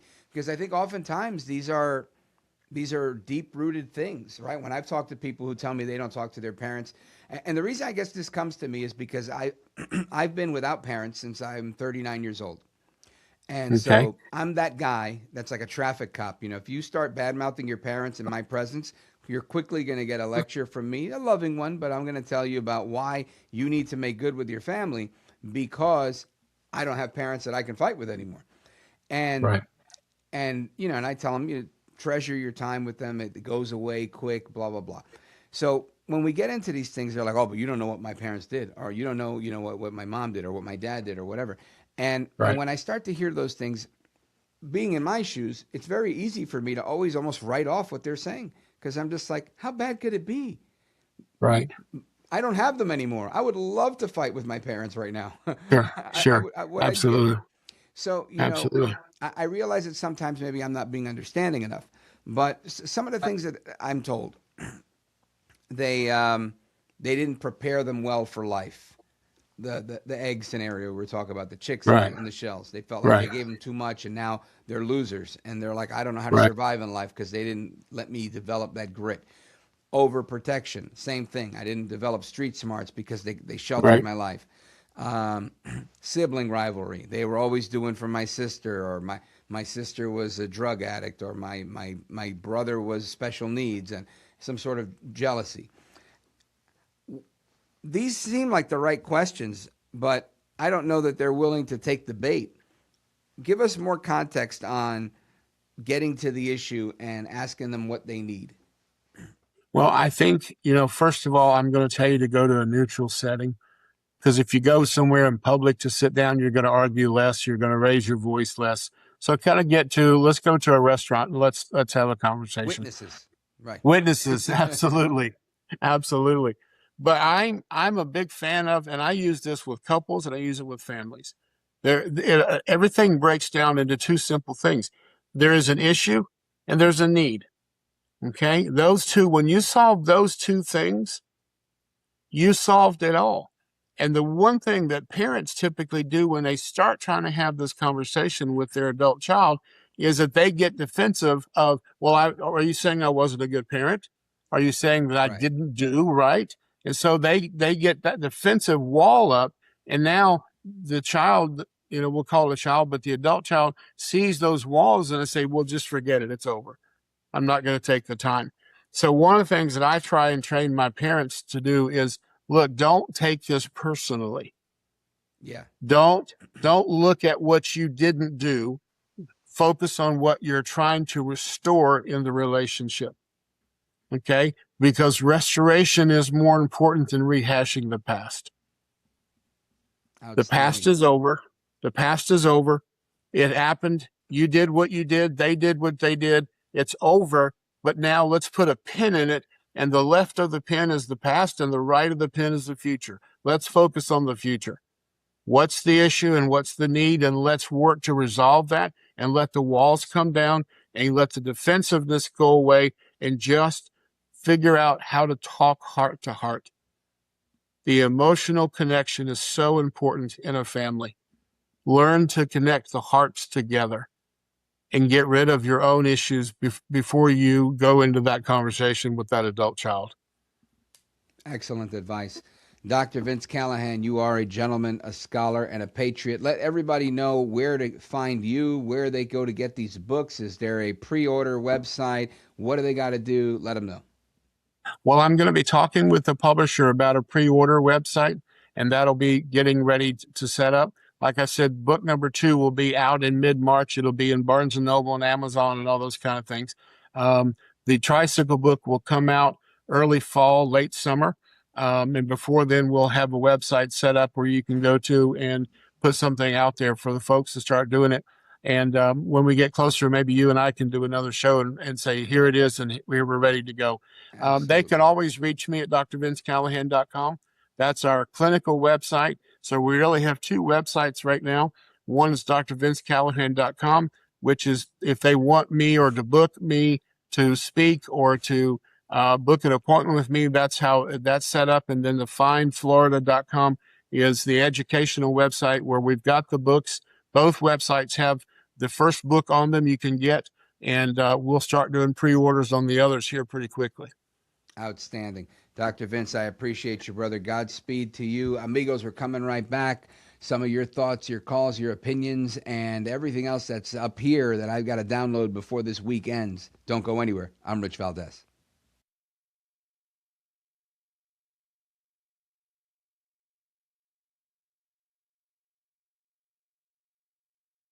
All right, America, welcome back. I am Rich Valdés, Valdés with an S, at Rich Valdés on all of the social media. And I want to thank you for tuning in. Now, we're not done just yet, right? We're still going to have some time, maybe, to get to a couple of calls. If there's calls in the queue, we're going to get to you. You know the number, 877-Valdés-1. Now, what's interesting about this is this. I've got one of these, huh? You haven't seen one of these in a while, have you? Well, this right here, this bad boy, check it out. Yeah, buddy. This is a duck phone. It's a Jersey Shore original. You know, I'm a huge fan of Jersey Shore. So, yes, we've got a duck phone, 877-Valdés-1. Give me a call. And if I don't get to you today, we'll try and get to you next time, I promise. Because there's a few things I want to go over. One, El Trompito, right? In true gangster fashion, we're going to get to some El Trompito. And I had some final thoughts on what we were talking about with Dr. Vince Callahan. Dr. Vince was explaining what's going on with family estrangement, how he himself had an estrangement issue and still does with his own son. This is something that all too often is happening to families all across America. People are breaking up with their families, and I think it's wild. I think it's wrong. I don't think it's something we should be doing, and this is why I talk about these things. But I wanted to point out that I believe there's a lot of hype. There's a lot of propaganda. There's a lot of stuff that I feel shouldn't be happening, but is happening. And what I mean by that? Well, some people say it's like a psychological operation, like information warfare, right? Kids versus parents, men versus women, real versus fake when it comes to the news, facts. We're going to have a civil war. Every last video you see, people are crying about a civil war. We're going to have a civil war. This is happening. That's happening. All sorts of things are happening. But meanwhile, you go to a concert, you go to the bank, you go anywhere you go, local bar, wherever, a restaurant. People aren't really killing themselves, are they? Nobody was fighting with each other. Everything was fine. There was no beef in these streets. So what's the big deal? I think people are trying to make it look like things are worse than they are. And I know this because for years now, for several years, things I've never heard. I've always been an observer of politics. I've been seeing this stuff go down for a long time, and I've never heard people say, oh, we're going to have a civil war. Now that's what I hear all the time. People just keep talking about, it's going to get to a point. I don't know how much longer. What do you mean you don't know how long? Wait, magically one day you're going to wake up and go, hey, honey, are you going to work? No, I'm just going to go shoot people. Who does that? Don't do that. Nobody's calling for anybody to do that. And I'm not saying these things can't happen. I'm saying that our enemies are desperate for those things to happen.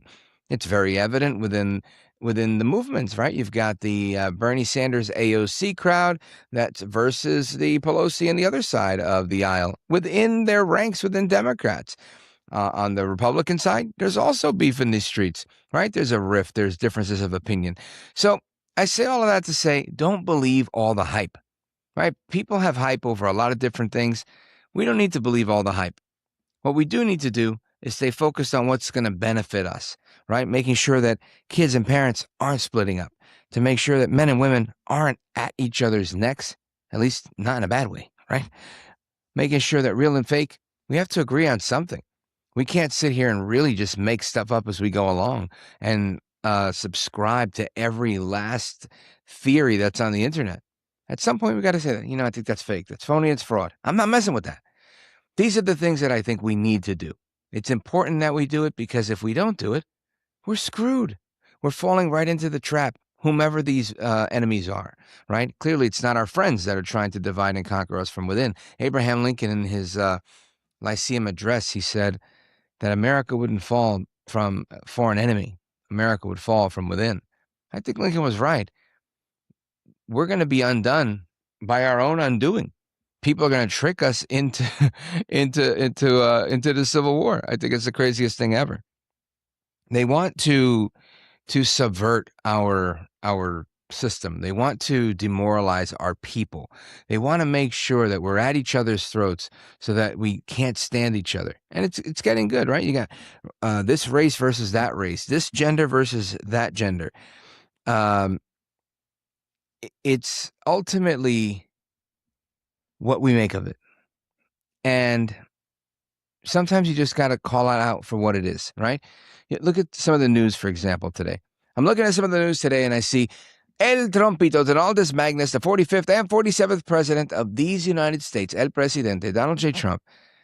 And I see the headlines about him. Trump loses in Supreme Court. Trump this, Trump that. Trump defiantly goes. Trump defiantly nothing. Trump is within his power, within his rights as president of the United States, saying, you know what, look, you guys said that this part of the IEEPA tariffs are outside of bounds for his role as president.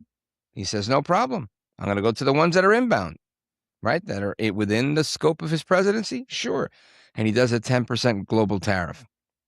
You might think that's retaliation. No, he's trying to keep things fair and balanced, right? He likes this money that's coming in, almost $200 billion. And now they've pretty much made it clear that, well, they've made it clear in so much as saying nothing about it. They didn't say, hey, you could keep this money, you could give the money away, the money has to go back to the people. None of that. So you get to assume that the money's in your purview and you're going to do what you need to do. At least I think that's the assumption they're going to use. And it's the one I would use. If I have money that I generated and I was expecting to give back to the American people in terms of a tariff rebate, I think that's going to continue. So kudos to El Trompito, and hopefully that happens sooner rather than later. But ultimately, I brought this up because I wanted you to hear what he had to say. He took about a minute and a half to explain his position, and I think it's worth listening to. Check this out. In actuality, while I am sure that they did not mean to do so, the Supreme Court's decision today made a president's ability to both regulate trade and impose tariffs more powerful and more crystal clear rather than less. I don't think they meant that. I'm sure they didn't. It's terrible. And to think that the Democrats who oppose this only because they want to go the opposite way, they'd like to pack the court. They want to put on 21 people. They want to pack the court, pack the Supreme Court. Maybe they should do it. Maybe they would be better off if they did it. They want to pack the court. They want to do anything to hurt our country. There will no longer be any doubt, and the income coming in and the protection of our companies and country will actually increase because of this decision. I don't think the court meant that, but it's the way it is. Based on long-standing law and hundreds of victories, and even, as I was pointed out before, even thousands of victories over the years, to the contrary, the Supreme Court did not overrule tariffs. They merely overruled a particular use of IEEPA tariffs. And essentially, it's used to get a fee. I can do anything I want with IEEPA, anything. I just can't charge anybody for it. I can license, I just can't charge them. It's ridiculous, but it's okay because we have other ways, numerous other ways. The ability to block, embargo, restrict, license, or impose any other condition on a foreign country's ability to conduct trade with the United States under IEEPA has been fully confirmed by this decision. So now there's no doubt, because, there were a lot of questions about tariffs because No president was smart enough to use them to protect our country from those countries. Now, that wasn't everything.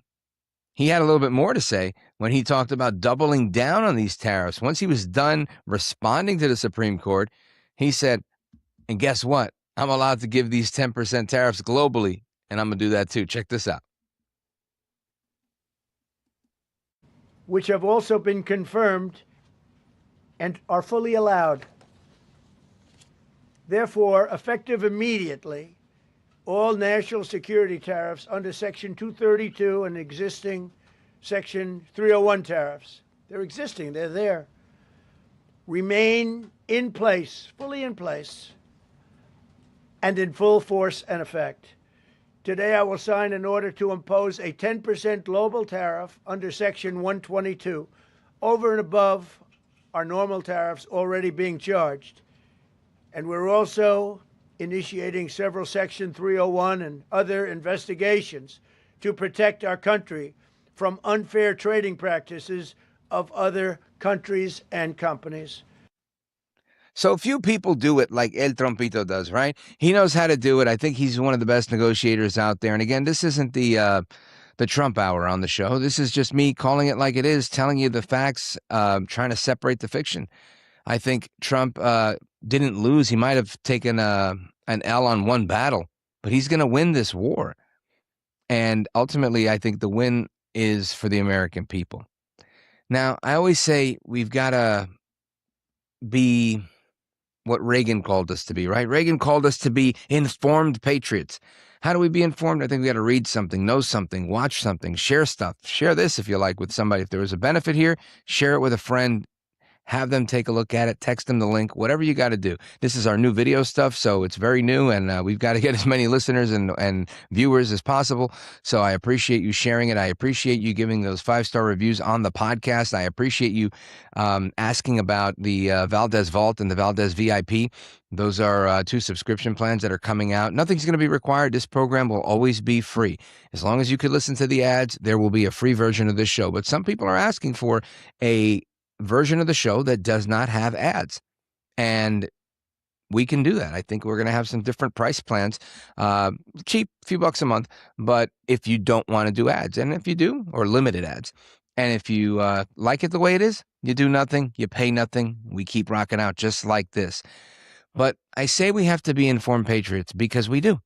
It's very important that we know what's going on and we do the right thing, because Lord Acton and Alexander Hamilton and others are famous for this quote, for saying, if you stand for nothing, you'll fall for anything. And the only thing necessary for evil to triumph is for good people like you to sit there and do nothing.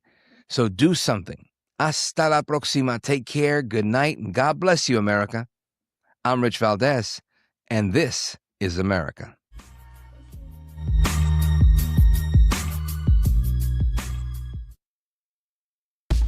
Introducing Howdy, a brand new streaming service by Roku, packed with your favorite stories, ad-free for just $3 a month. This is stirring up a lot of excitement. Let's do it again. Now we don't have everything, but we do have almost everything you want to watch, and it's always ad-free for only $3 a month. Are you coming? Say howdy to Howdy. Subscribe now. This is America. He's got the best head of hair in podcasting. This is America with Rich Valdés. What's up, America? I am Rich Valdés, Valdés with an S, at Rich Valdés on all of the social media. Your liberty-loving Latino amigo right here, 17 blocks away from Madison Square Garden, New York City, in our new Times Square studio. And I want to bring you the latest on what happened this weekend. We took some time off to upgrade some studio equipment. We're back in action. New show every night, 9 p.m. Check this out. AOC, she's umming and eyeing. That's right, AOC, all out crazy. My least favorite congresswoman for the Bronx and Queens, Alexandria Ocasio-Cortez. She got stuck in a foreign policy question, trying to be a foreign policy big shot in all places. She was in Berlin, Germany, and Europe. It didn't work out too good for her. We're going to go to that in a moment. Take two. But we also have more. We've got Hillary Clinton. Hillary Clinton's also out in Europe. This one, she's moderating an event for women, and the very first guest she calls is a man that believes he's a woman. You can't make this stuff up. We're going to get to that as well. Plus, we've got Secretary Marco Rubio, the Secretary of State. Let me tell you, Secretary Rubio now blowing it out of the water with these two. One is calling transsexuals women, and the other one is umming and eyeing her way out of a question that she doesn't even answer. Marco Rubio truly delivers, in my opinion, what's one of the best speeches I've heard in my lifetime. This is definitely one for the generations. Check this out. For 5 centuries before the end of the Second World War, the West had been expanding. Its missionaries, its pilgrims, its soldiers, its explorers pouring out from its shores to cross oceans, settle new continents, build vast empires extending out across the globe. But in 1945, for the first time since the age of Columbus, it was contracting. Europe was in ruins. Half of it lived behind an iron curtain, and the rest looked like it would soon follow. The great Western empires had entered into terminal decline, accelerated by godless communist revolutions and by anti-colonial uprisings that would transform the world and drape the red hammer and sickle across vast swaths of the map in the years to come. Against that backdrop, then as now, many came to believe that the West's age of dominance had come to an end, and that our future was destined to be a faint and feeble echo of our past. But together, our predecessors recognized that decline was a choice, and it was a choice they refused to make. This is what we did together once before, and this is what President Trump and the United States want to do again now, together with you. And this is why we do not want our allies to be weak, because that makes us weaker. We want allies who can defend themselves so that no adversary will ever be tempted to test our collective strength. This is why we do not want our allies to be shackled by guilt and shame. We want allies who are proud of their culture and of their heritage, who understand that we are heirs to the same great and noble civilization, and who together with us are willing and able to defend it. Amen. And this is why we do not want allies to rationalize the broken status quo rather than reckon with what is necessary to fix it. For we in America have no interest in being polite and orderly caretakers of the West's managed decline. We do not seek to separate, but to revitalize an old friendship and renew the greatest civilization in human history. What we want is a reinvigorated alliance that recognizes that what has ailed our societies is not just a set of bad policies, but a malaise of hopelessness and complacency. An alliance is the alliance that we want is one that is not paralyzed into inaction by fear. Fear of climate change, fear of war, fear of technology. Instead, we want an alliance that boldly races into the future. And the only fear we have is the fear of the shame of not leaving our nations prouder, stronger, and wealthier for our children. You can tell me this isn't one of the best speeches, A, that he's given, and B, if you hear the whole half-hour speech, one of the best I've heard in 30 years, since Reagan. An alliance ready. And Trump's first inaugural. Excellent speech. Alliance ready to defend our people, to safeguard our interests, and to preserve the freedom of action that allows us to shape our own destiny. Not one that exists to operate a global welfare state and atone for the purported sins of past generations. An alliance that does not allow its power to be outsourced, constrained, or subordinated to systems beyond its control. One that does not depend on others for the critical necessities of its national life. And one that does not maintain the polite pretense that our way of life is just one among many, and that asks for permission before it acts. And above all, an alliance based on the recognition that we, the West, have inherited together. What we have inherited together is something that is unique and distinctive and irreplaceable, Because this, after all, is the very foundation of the transatlantic bond. So Secretary Rubio did an amazing job, right? Amazing job. Now, the reason I applaud him is because I think, number one, it's super important that the United States stick with their policy positions. And in this case, we're talking about upholding values that are consistent with Western civilization. He says, first, he goes to Europe and he tells the Europeans, you're destroying Europe and you're doing it because you're not holding on to your values. This is important. Right now, I always say, look, if you want to abandon your values, that's on you. You can do that. You're free to do it. But it doesn't mean the rest of us have to sit here and be quiet about it, right? This is why I get on this microphone every day. This is why a lot of people wake up and do what they do. Because holding on to tradition, I wish I could speak. Holding on to tradition is so important. Why? Because of many reasons. If you don't hold on to tradition, you get what happens in Little Mogadishu, in what's the name of that place in Minneapolis, St. Paul, that area. Same thing, right? They totally abandoned their tradition there. Now, it's not about the Somalians being bad per se. It's about the Somalians bringing a new custom, one where they don't care because they come from a war-torn place where the governments are corrupt. So they're like, oh, if the government's giving out money, hey, we're going to be corrupt and take it just like they are to us. That's the issue. And oftentimes that happens when people have values that are inconsistent with Americanism. I'm going to use that word. So anyway, I just wanted to say I thought this was a fantastic speech. Leave it to Secretary Marco Rubio to go to Europe to tell them what they're doing wrong and get a standing ovation at the end. He said they've abandoned God and they've abandoned their values, their common culture. This is true. I've done the show from Budapest, Hungary, where Secretary Rubio actually landed today. And I can tell you, they hold on to their culture. Nothing wrong with holding on to your culture. The United States is a different situation in so much as we really are a melting pot because we are one. You're hard pressed to find Black people in Hungary. Hard pressed. You know, for every 100 white ones, you might see 2 Black ones. At least that was my experience when I was in Budapest. That was what I saw. It's not very common, and it's not racism. It's that people tend to stick with their own in that part of the world. Poland, same thing. It's just it's religious, it's cultural, it's just how it is. That's how those societies largely are. Switzerland is a little less so.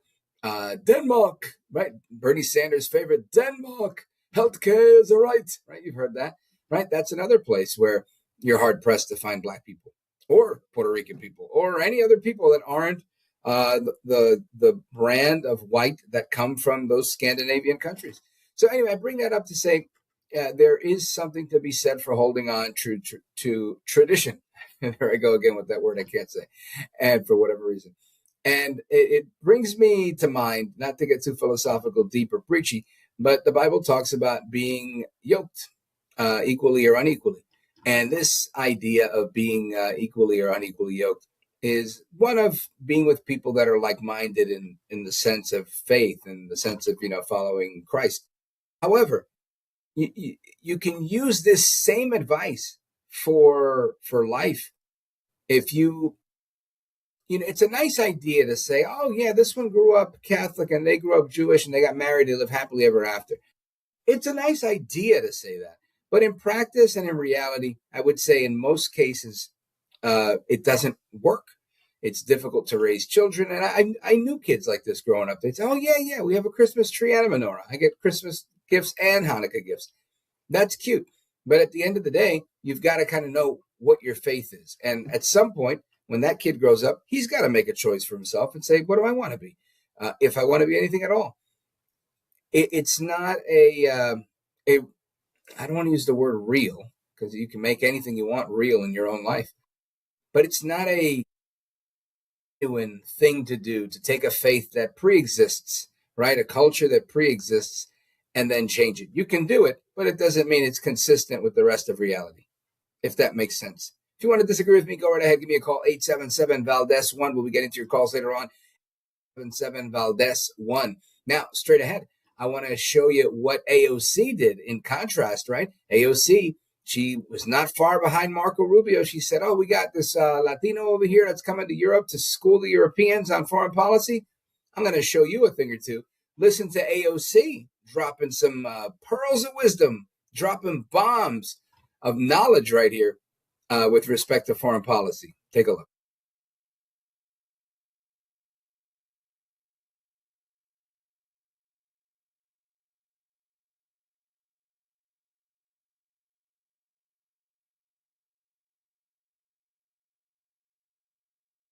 Would and should the U.S. actually commit U.S. troops to defend Taiwan if China were to move? You know, I think that this is such a, you know, I think that.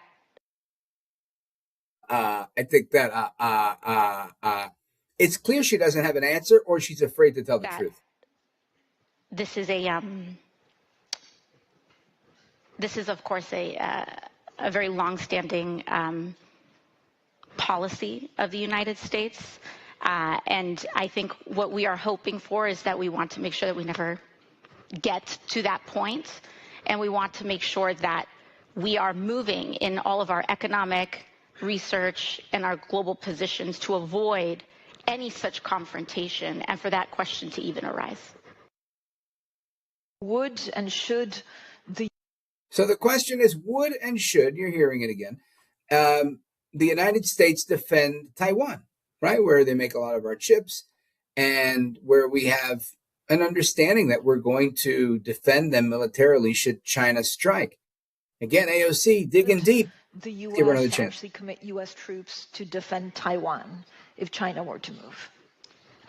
You know, here's the issue. Again, like I said, disingenuous at worst, and I'm going to say totally ignorant at best, right? She really has no clue. AOC all out crazy, my least favorite congresswoman from the Bronx and Queens, or she doesn't want to tell the truth, right? We have to try everything first before we commit to. The bottom line is this. She can say exactly what Trump would say. President Trump would say, well, you know, if they want to play around, we'll wipe out their infrastructure. We'll drop a big bomb, mother of all bombs, right? When was the last time Trump took any troops and actually put them somewhere for more than a little bit, right? They were on the ground for about 5 seconds with Maduro. They got him. They took him. They left Venezuela. This is Trump's MO. He doesn't want to put troops on the ground. That's what he ran on in 2016. It's what he ran on in 2020. He tried to spearhead the effort to get the troops out of Afghanistan in a very peaceful manner, handed it off to Joel Baboso Biden, and man, did he crap the bed. Just like AOC is crapping the bed right now. This is, again, why people criticize her. I don't think she's as dumb as she's portraying herself to be right now, but she's not doing a good job. Now, I had a few other clips. I'm not going to, for the sake of time, I'm not going to get to all of them. But she had a couple where she was really talking about collectivism and how we need to stand up for basic Marxism, communist ideology that got a thunderous applause. The Europeans really loved that idea. This is the Puerto Rican Bernie Sanders. Hard pass for me. Now, I want to move on to Hillary Clinton, Secretary Clinton, also in Europe. Everybody's in Europe this week trying to compete with Secretary Rubio. And like I said, she brings in the first trans congresswoman who was born a man, a biological male, to speak as the first guest in her panel on women. Take a look at this one.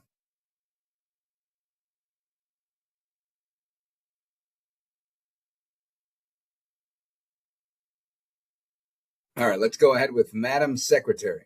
Go ahead. Someone who's been involved in this work for a long time in trying to explain and truly bring people together around issues of gender, and that's Sarah McBride. U.S. Congresswoman from the state of Delaware. You know, as a gender rights champion, and also the first openly transgender member of the United States Congress, you've been... Hold on a second. Are there not openly trans members of the United States Congress? Is that what's going on? I don't know if I heard that right. But the first openly trans, that means that there are closed trans people in Congress besides her? I did not know this. Inquiring minds want to know. Go ahead. You've been on the front lines of this fight, and you've also been on the receiving end of so many threats and attacks that come from, again, in many ways, organized efforts. So when you hear Neil talking about it from a European perspective, although he did bring us in at the end there, Sarah, how do you see it from the United States? And I want to underscore how truly effective Sarah has been in talking with her colleagues, first in the legislature, the state legislature in Delaware, now in Congress, and you have shown immense grace in the face of attacks, even from your fellow members of Congress. Well, thank you so much for those incredibly kind words. It's an honor to be here with you, Secretary Clinton. It's an honor to be here with another trailblazer, Speaker Emerita Nancy Pelosi. And of course, it's an honor to be here with my fellow panelists. And the mayor of Boston, Michelle Wu, as well. Once politicians start naming other politicians in a room, it never stops. There is no question in the United States that after decades of historic progress on gender equality writ large, and specifically more recently on LGBTQ rights, that we are facing, as you mentioned, a well-organized, well-funded, right-wing regressive movement. And they really have placed trans people at the center of that effort, but we should be clear that the consequences of this anti-trans effort, not only out of proximity, but out of intentionality, will include consequences for women of all backgrounds. All right, hold on a second. That's a lot of words. Sounded very fancy, very polished. Have no idea what she said, but what I think she said, Congresswoman McBride, is that the right wing, right, conservatives, Republicans in the United States have launched a concerted, organized, and well-funded effort against individuals that are trans. And that somehow this is going to have an effect on all women. The only effect, Congresswoman, with all respect, that we've seen to date is women who are competing against trans women like you that are really men in sports and getting their orbital, their eye sockets broken in that one UFC fight, right? Cranial fractures. We're seeing these swimmers that are fantastic swimmers. When they swim against girls, they're champions. They swim against a boy like Leah Thomas, and then guess what? Not the case anymore, right? So, I mean, we've seen this time and again. And yeah, you're right. There is a real consequence for women. The consequence is that they're going to lose in sports and they're going to be mistreated. My own daughter, when she was in high school, had a situation where there was a boy that was trans, went into the girls' room. She told me she didn't feel comfortable. And she told me that she told the teacher that was right outside the girls' room. And the teacher said, well, you know, she needs to be able to use the bathroom too, and made the other girls leave so that the boy girl, the trans girl, could use the restroom when there was an available single stall, like handicap bathroom, right in the vicinity. So the consequence for women is that they're going to be treated differently, and that their definition and what they truly are is going to be erased. Because at the end of the day, transphobia, homophobia, misogyny, and sexism are all rooted in the same prejudice. That's spelled Rich Valdés with an S. I'm just kidding. Go ahead. Prejudice. The belief that one perception at birth should dictate who you are, how you act, what you do, who you love, and how you dress. Well, You're going a little far there, but it's one thing that happens at birth, right? It's like a mandate from God. You're born with certain genitalia, and I don't know, what is it, 98% who are not hermaphrodites, who don't have some sort of genetic malady. Guess what? Yeah, you're a man or a woman. You know, what's interesting is in this era of artificial intelligence, which is everywhere now, right? We use it with some of our production. We use it with, you name it. AI is being used everywhere to speed up workflows and whatnot. When you ask AI to design something, let's just say, or if it's reading something, it likely is going to fall on one of two sides, male or female, right? If it sees an image right here, right? This image that we're looking at here on the screen, this paused image of Congresswoman Sarah McBride. I doubt it's going to say a transsexual woman, unless it, facial recognition realizes that that's McBride. Otherwise, it's going to say a woman wearing a beige turtleneck with a gold necklace, a black blazer, and red auburn hair with glasses. It's going to say a woman, not a trans woman, not a man. Why? Because the AI isn't as as you think, right? It's not as intelligent as we think. So these nuances that you're saying sentence you to a lifetime of manhood or womanhood, they kind of make sense, right? They're kind of a real thing. Go ahead. And it's why threats toward trans people are threats toward all women. Because when they use trans people as the tip of the spear, when they come after trans people, as they are doing right now, using us as a political wedge issue, using people like me, using me, as you mentioned, as a political pawn, not only are they licensing discrimination against trans people, they're sanctioning gender policing that we know in reality actually disproportionately targets non-transgender. Someone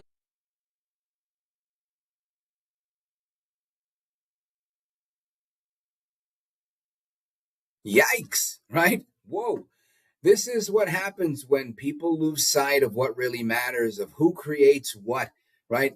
Who is our creator? Where do we come from? What is what and who is who? Excuse me. This is what goes on in the minds of those that are somewhere else. And all I could do is say, hey, I wish you the best. We're going to pray for you. But you can't impose the crazy on everybody else. And I say the crazy because for many years, this was considered mental illness, this gender dysphoria. And only in recent years that they got individuals that were trans themselves within the medical community to change their consensus belief. So I'll stick with my story. She can stick with hers. And we're going to come right back because you won't believe what this one dad did to a little Girl Scout just trying to sell some cookies. Plus, a mom tells us this crazy story of what happened in a lift. Iron Mike Tyson, he's back. He's back in a fight. You got to hear about this one. And Secretary RFK has a bunch of things to say about the keto diet and what impact that may have on schizophrenia. Keep it locked right here. Don't go anywhere. I'm Rich Valdés.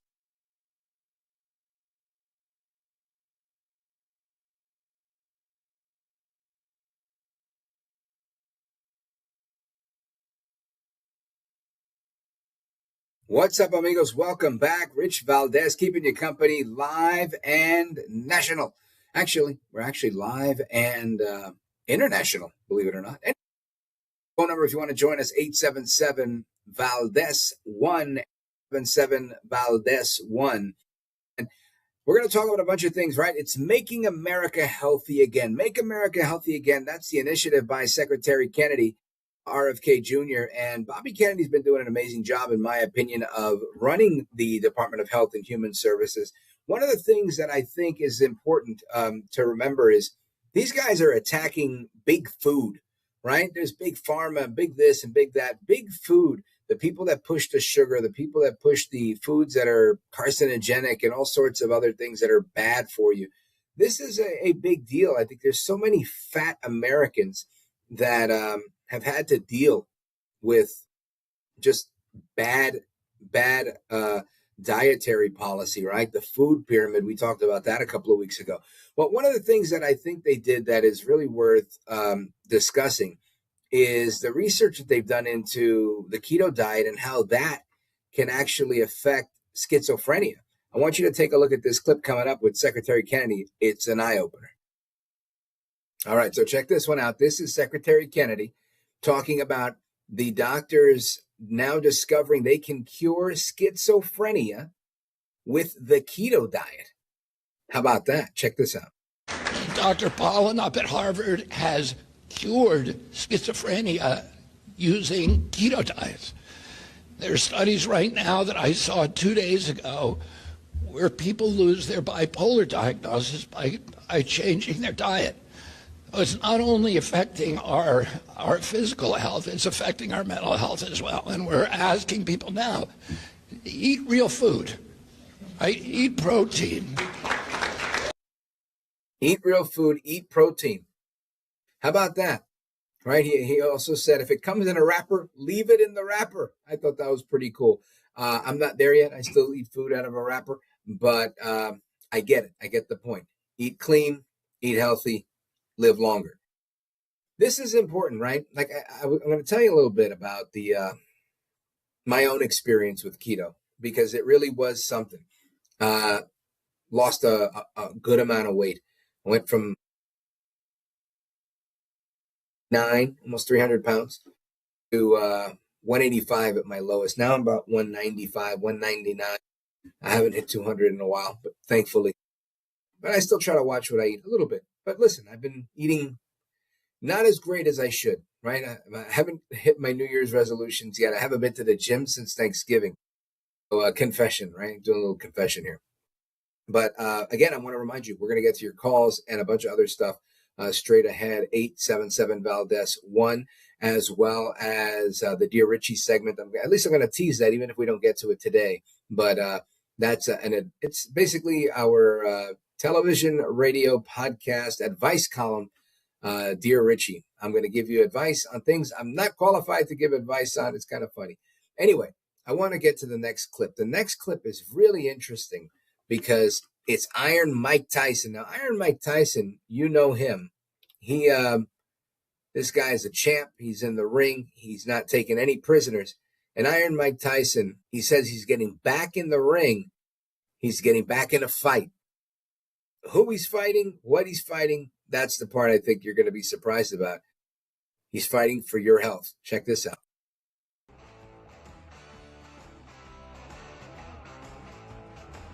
I want to be a hero in this particular field because it affects my life. Every time I see someone who may be obese, I have an affinity for them. I want to be close to them. I want to talk to them. I want to let them know that I'm their friend without saying, hey, you remind me of my sister. And I'm just very grateful to be here and fight this fight. It's going to be a fight that I look forward to. I was telling them my experience that I had a sister that died at 25 from obesity. And where I come from is Brownsville, Brooklyn. It's the most violent, poverty-stricken neighborhood in the city of New York. And ultra processed food was just the norm. Everything was processed food. We didn't have much money, but we had food stamps, and food stamps can buy you the candy, the sugar, and all that soda, 7-Up, and all that rotten stuff. And that's just all we knew. And the food that we ate was pretty much processed. It was gizzards, guts, and stools and stuff of weird animals. That, huh? Familia, you can't make some of this stuff up, but I'm happy to see Iron Mike getting back in the ring. He's in the fight for something I think is a good cause. And personally, this is something that I've contended with, right? I used to be almost 300 pounds, 269 pounds was, I think, my top weight. I have a picture, maybe I'll put it on screen. This was a big deal for me, right? I thought I was the best thing ever, right? So right now, this is a 42, I think, this suit. Or maybe a 40. I'm not sure. I'm going to check. Anyway, I used to wear a 50, right? And my neck size was a 18 or a 17 and a half. Now I'm a medium. I wear a medium shirt. So whatever that is, 16 and a half, the regular size. You could buy stuff off the rack now, or you being me. So anyway, I'm proud of what happened. I'm proud of, everything I did to get there. And I did it through the keto diet. So to hear about how keto can affect people with mental illness, I'm pretty sure I had all sorts of mental illness, right? In addition to my ADHD, I'm talking about there's a lot of things that go on. I had a skin condition, eczema, that I had no idea that was linked directly to my diet. And as soon as I changed my diet, and I had it for years, I really thought it was the water. I thought it was all all sorts of environmental things, right? I went to the doctor. They gave me allergy medicine. It helped a little bit. But ultimately, it was what I was eating. It was the amount of sugar in the food was messing up my gut, causing me to have these outbreaks on my calves. And I always knew whenever I ate too much bread, too many carbs, too much anything that had like, I don't want to say wheat, but wheat is probably a good indicator. But anything made out of flour, that stuff right away got my calf very itchy. It was like a mosquito bite almost. And it was just always itchy to the point where it was, like it had a scab on it and it never healed. And finally, my doctor told me, "Oh no, this is because your diet is all screwed up." So I say all of that to say this stuff is important. Taking your health seriously is important. Now, today, I'm happy to say I've used a bunch of really cool things, like this app called Noom. I had this app for a while. They were a sponsor of the show, and Noom was pretty cool. Noom. They helped you to kind of prioritize your day. The keto diet was really the one that did it for me, though. Apps are cool, as well as going to the gym. I went to the gym for almost all of the last 3 years. And this journey started in 2017. So it's been a lot more than 3 years. But it was the keto diet where I really dropped about 40 pounds. And then sticking with low carb after that, continued to lose weight. The gym helped me lose some weight. Other peptides, stuff like that, helped me lose a little bit of weight. But the bulk of it came with keto. And that's where it's at. Game changer, right? I mean, I used to have a whole extra neck. I had no neck. I had an extra chin. So listen, I say that because I think this stuff that they're talking about is important and they're related. The food we eat directly impacts how healthy we are, how happy we are, and how much we can make a difference in society. Anyway, don't go anywhere. Keep it locked right here. There's more to come. We're going to talk about Girl Scout cookies. No, I'm not trying to sell you any, but somebody was trying to donate to a little Girl Scout who was doing a great job selling them. And this one dad got in the way of it. Unbelievable. So you're going to hear about that, plus what these influencers are doing to gain advertising and help people at the same time. I think you're going to enjoy that story. Plus, if we have time for all of it, we're going to get into how you can communicate with this program, 877-VALDES-1, 877-VALDES, and the number 1 at the end. And if we have a moment, we're going to get to your calls. I know we've got calls from a few people from California, from Canada. I want to get to you guys as quickly as I can. As soon as we get this stuff done in this segment, as well as the Dear Richie segment. Now, this is probably something I'm just going to tease because I don't think we're going to be able to get to it right away. But the Dear Richie segment is something that I am totally unqualified to offer advice on, right? So if you ask me about losing weight, I can give you a little advice on that. If you're, morbidly obese, I can help. I'll tell you what my doctor told me. But I'm talking about things where, like, I'm divorced. I was married for 10 years, didn't work. I never got married again. Actually have been very unsuccessful even with relationships after that, right? There's a whole lot that I need to learn and areas I need to work on. So when it comes to relationships, I'm not the guy to give out advice, but happy to give you some. Give me a call during the Dear Richie segment if you have any relationship questions, or you can send it to us on social media at Rich Valdés with an S. Anyway, amigos, we're coming right back. Don't go anywhere, familia. I'm Rich Valdés.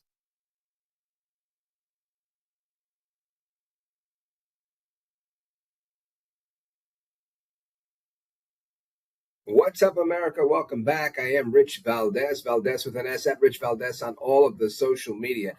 And I want to get into this story about this dad. There's a dad who did something, to me, the unthinkable, crushing his daughter's spirit. And she's such a good kid that she is a good sport, right? And you would have thought it was somebody else's dad, right? That it wasn't this girl's dad, but it was this girl's dad. And I'm going to play the tape for you. Check this out. Watch this. Wallpaper, I guess. I'm going to give you 100 for trying. Okay? Thank you. But it's a sticker. Oh, cool. Yeah. Oh, you have a sticker mule. Yeah. Are you familiar with sticker mule? Yes, we love sticker mule. Oh, yeah. You get stickers from here? Wait, you're from Sticker Mule? Yeah, they're my people's, yeah. All right, you know your people support Trump, right? Yeah, that's right. Give him back $100. Thanks anyway. Okay, God bless, bro. Yep. How about that? right? Unbelievable, right? Well, that's what happened. These people are totally savage, right? These people that are willing to destroy a kid's dreams, that are happy to, I don't know, just be totally unfair to a little kid. I think, why? Why? All because you want to hate on Trump? Listen, I'm not here to be angry. Angry's not my shtick, right? But we have a very sophisticated term in Spanish for people like this. We would say he is un tremendo pendejo. This dad. I think what he's teaching his kid, listen, he can teach his kid what he wants, right? If it were some pro-abortion people and they offered my kid something, right, something I vehemently disagree with, then I'd probably say the same thing, give them their money back. But it sucks, right? It sucks to have to tell your kid that, but sometimes they have to learn those lessons. Now, I'm not saying he's teaching his kid a good lesson, other than, I guess if we find a silver lining, it's, hey, we don't believe in that stuff. But she did believe in that stuff, right? She liked Sticker Mule. She thought it was cool. Now, what's the story with Sticker Mule, and why is there this guy that appears to be a very slim Jelly Roll or very slim Teddy Swims, right? The country singers. He's neither one. This guy's name, I have it written down right here, Jason Jensen. He goes by the greatness. He's an influencer that has nearly 20 million followers online, and he makes videos where he gives money away. That's his whole shtick. Makes the videos, spreads kindness. God bless you, right? That's how he does it. Well, Mr. Jensen, Mr. Greatness, has teamed up with the folks from Sticker Mule. The CEO of Sticker Mule, Anthony Constantino, says that instead of spending $10 million a year on advertising, he'd much rather give this money to people who are in need and just create videos around it, which will generate the advertising he needs. Watch this. Google alone earns $300 billion in advertising dollars, and Facebook's right behind them, bringing in almost $200 billion a year in advertising revenue. My company, Sticker Mule, spends tens of millions of dollars on advertising annually with these companies. I don't mind doing it. You have to advertise to grow your business. But today I'm changing our advertising strategy in a way that I hope others will copy. This year, 5 to 10% of our advertising budget will be given back directly to people instead of advertisers.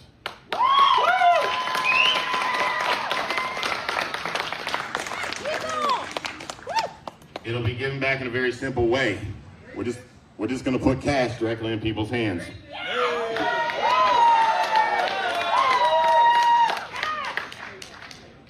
This year alone, we plan to put millions in cash directly into the hands of people we meet on the street and shoot fun videos with that will be shared on social media. Please follow us. So how about that? This CEO, he's doing the right thing, right? He's out there, he's pressing the flesh, he's meeting with people. He's really trying to make an impact here. Rather than spending the $10 million that he spends in advertising other ways, he's trying to do it to actually help people. I think it's a great thing. So you got this guy out there, he wants to give the girl $500 or $1,000, whatever the offer was for the trivia questions. He just wanted to give her the money. And it was the dad who gets in the way. Now, I'm going to approach this from two angles. One, I tried to give you, the devil's advocate side of it, which is, hey, if that was your kid, how'd you feel if it was something you didn't believe in? Got it. But on the other side of things, it's the Girl Scouts, right? Even if you don't believe in something, if some sangano estupido pendejo comes over and he says, hey, look, you don't know me from a hole in the wall, but I want to donate to your kids' Girl Scout cookies. But for somebody saying I eat small children, we're evil, I'm likely going to say sure, because we don't typically qualify those things, right? We don't typically have a litmus test for people that are trying to assist, right? If somebody comes into a church and they're passing the bucket around and the donation basket, people don't typically say, excuse me, what do you do? Are you a hitman? Are you right? You put the money in, you say, thank you, God bless, have a good day, take care. That's between you and God. And I think this is much the same way, right? I think the little girl should have gotten her $100. I think the dad should have gotten out of it pushing his politics onto his kid. My belief, I don't think I would have done that. But I might have, right? Had it been like, hey, we're here from NARAL, I likely would have been like, what, bro, keep it stepping, right? I don't think I would have wanted to engage in that. Or at least, if nothing else, I would have taken my little girl and said, hey, these are the people that, stick a vacuum inside of women and vacuum out baby parts before they're full term, and let her make that choice, right? And my kids were exposed to stuff like that very early in life so that they wouldn't be led astray by the other people. And, today they have whatever opinions they have. I don't really get into it with them. I know I do my job. I teach them what I think is right, and then I leave the rest to God. Anyway, that's that part. Let's see. Anything left here? Yep. Your calls and more. Don't go anywhere.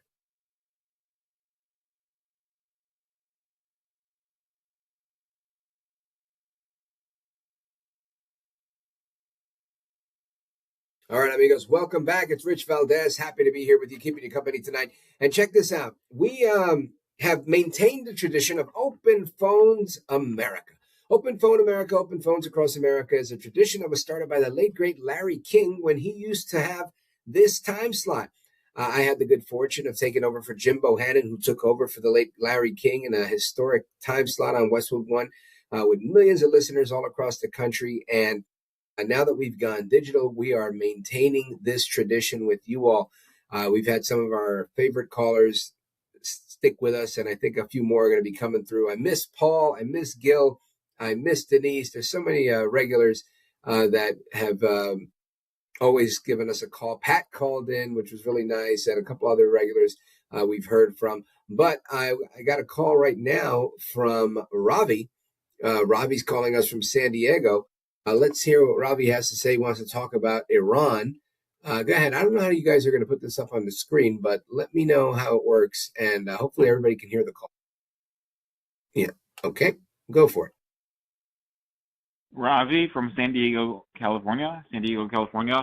Hey, Ravi. How are you?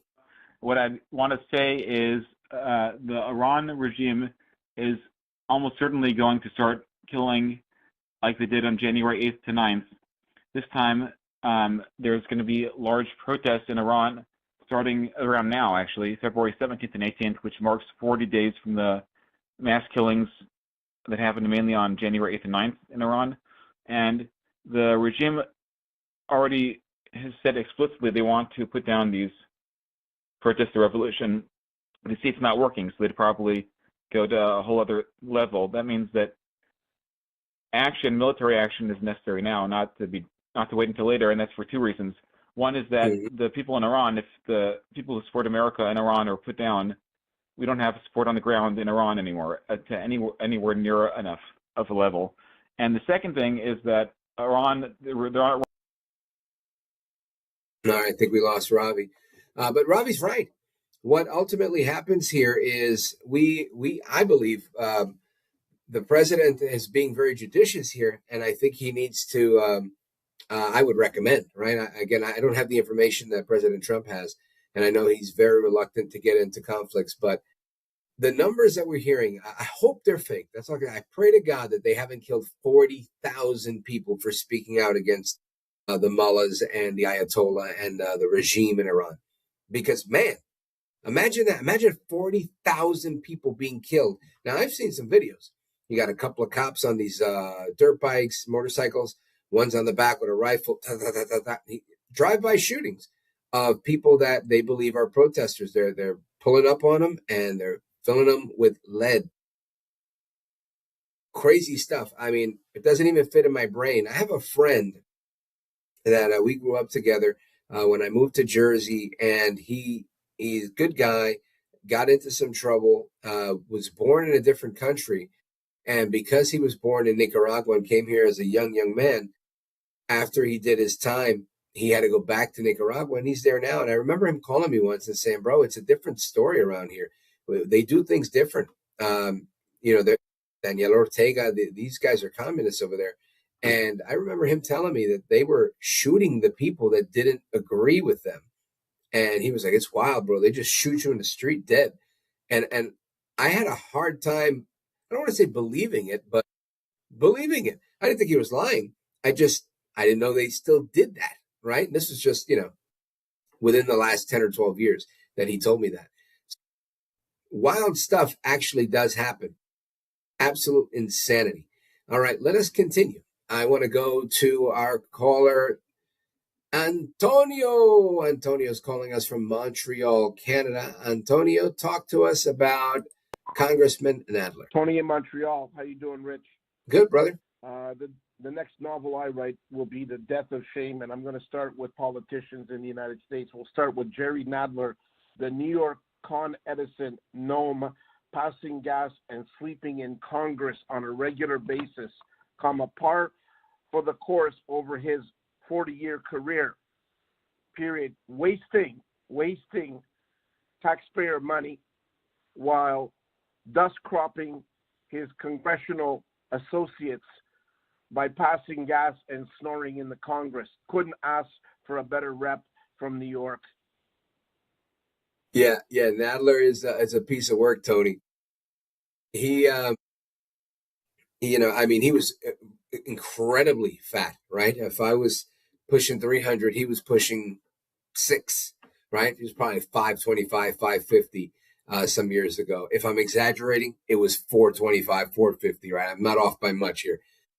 He was an extraordinarily large man, and it was wild to see actually how big Nadler was. Anyway, Tony, I think you're right that we should get a refund, right? If you're going to be sleeping in Congress, we want a refund. We don't want to pay you. I love that. AOC, if you're going to be in Berlin and you're going to be all out crazy, and you're not going to know how to answer an actual question about should the United States do what it's supposed to do with respect to having the back of Taiwan, then yeah, you deserve to get a dock and pay to. I love this plan, Tony, that we should be doing that. I think you've got my vote, right? If you ever come to America and you become a naturalized citizen, you run for Congress, you've got my vote because I think that's something that we need to be doing. Tony in Montreal, Canada, thank you for your call. Anybody else want to join us? You know how to do it. 877 Valdés 1. And I want to what's that? Okay, sorry. I go like that, like I was trying to listen. I want to talk about a couple of more things very quickly. There's something called the Valdés VIP Vault. And this is something I'm not even supposed to be talking about just yet, but I'm putting it out there just as kind of like a tease, I guess. This is going to be a subscription that's totally voluntary. You're not going to lose out on anything that you typically get for free. We're still doing what we do. Absolutely free. Listen to the ads. That's how radio and podcast and TV work. And we'll continue to do ad-supported programming at no cost to you.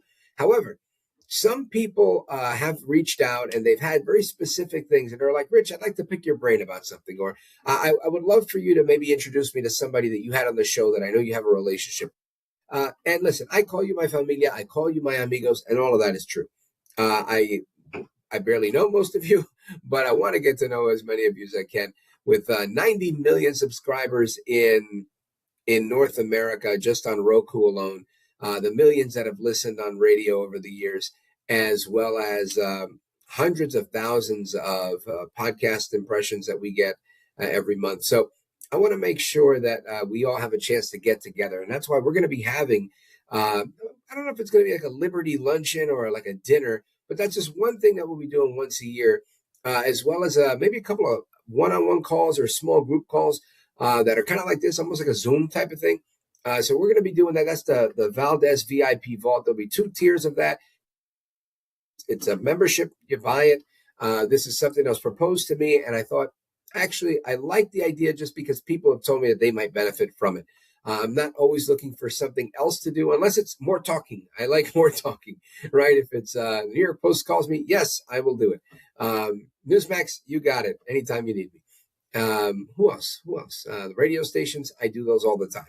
You know me, I love radio. Runs in my veins. I need a microphone. But before I go, I wanted to talk to you about something that was interesting because I've mentioned this Guthrie case a number of times and I haven't gotten into it, mainly because true crime isn't my shtick, right? I like to hear about it, but it's not really something that I have a lot of experience in covering. I never really know what details to bring you. And this has been, in my opinion, a very slow moving case where we don't have a lot of details. And they get the guy, then we don't have the guy, then we get the guy, and then we don't have the guy. So what I'm going to say is this. We have a number of really good guests, and one that in particular, I'm going to reach out to. I'm going to have someone from our team reach out to her people to see if we can get this going, is Dr. Carol Lieberman. Dr. Carol Lieberman is a fan favorite. She's been on the show many, many times. And she's a forensic psychologist. She's known as America's terrorist therapist.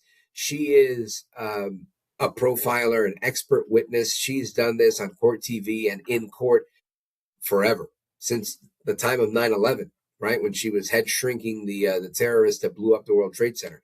So I want to get Dr. Carol's take on what's going on with this Savannah Guthrie's mom. And number one, I don't want to sound flippant about this. Godspeed to this woman. This poor woman's 84 years old. And the initial report said she might have been abducted from her bedroom. I can't imagine anybody doing anything so heinous. So my thoughts and prayers are with the Guthrie family for sure. And looking forward to getting Dr. Carol on and a couple other interesting people this week to get some updates on a number of things that are happening. There's a lot of movement going on. Maybe we'll get somebody, maybe we'll get General Holt to come on to talk to us about some of this European stuff, since he was the deputy representative over at NATO.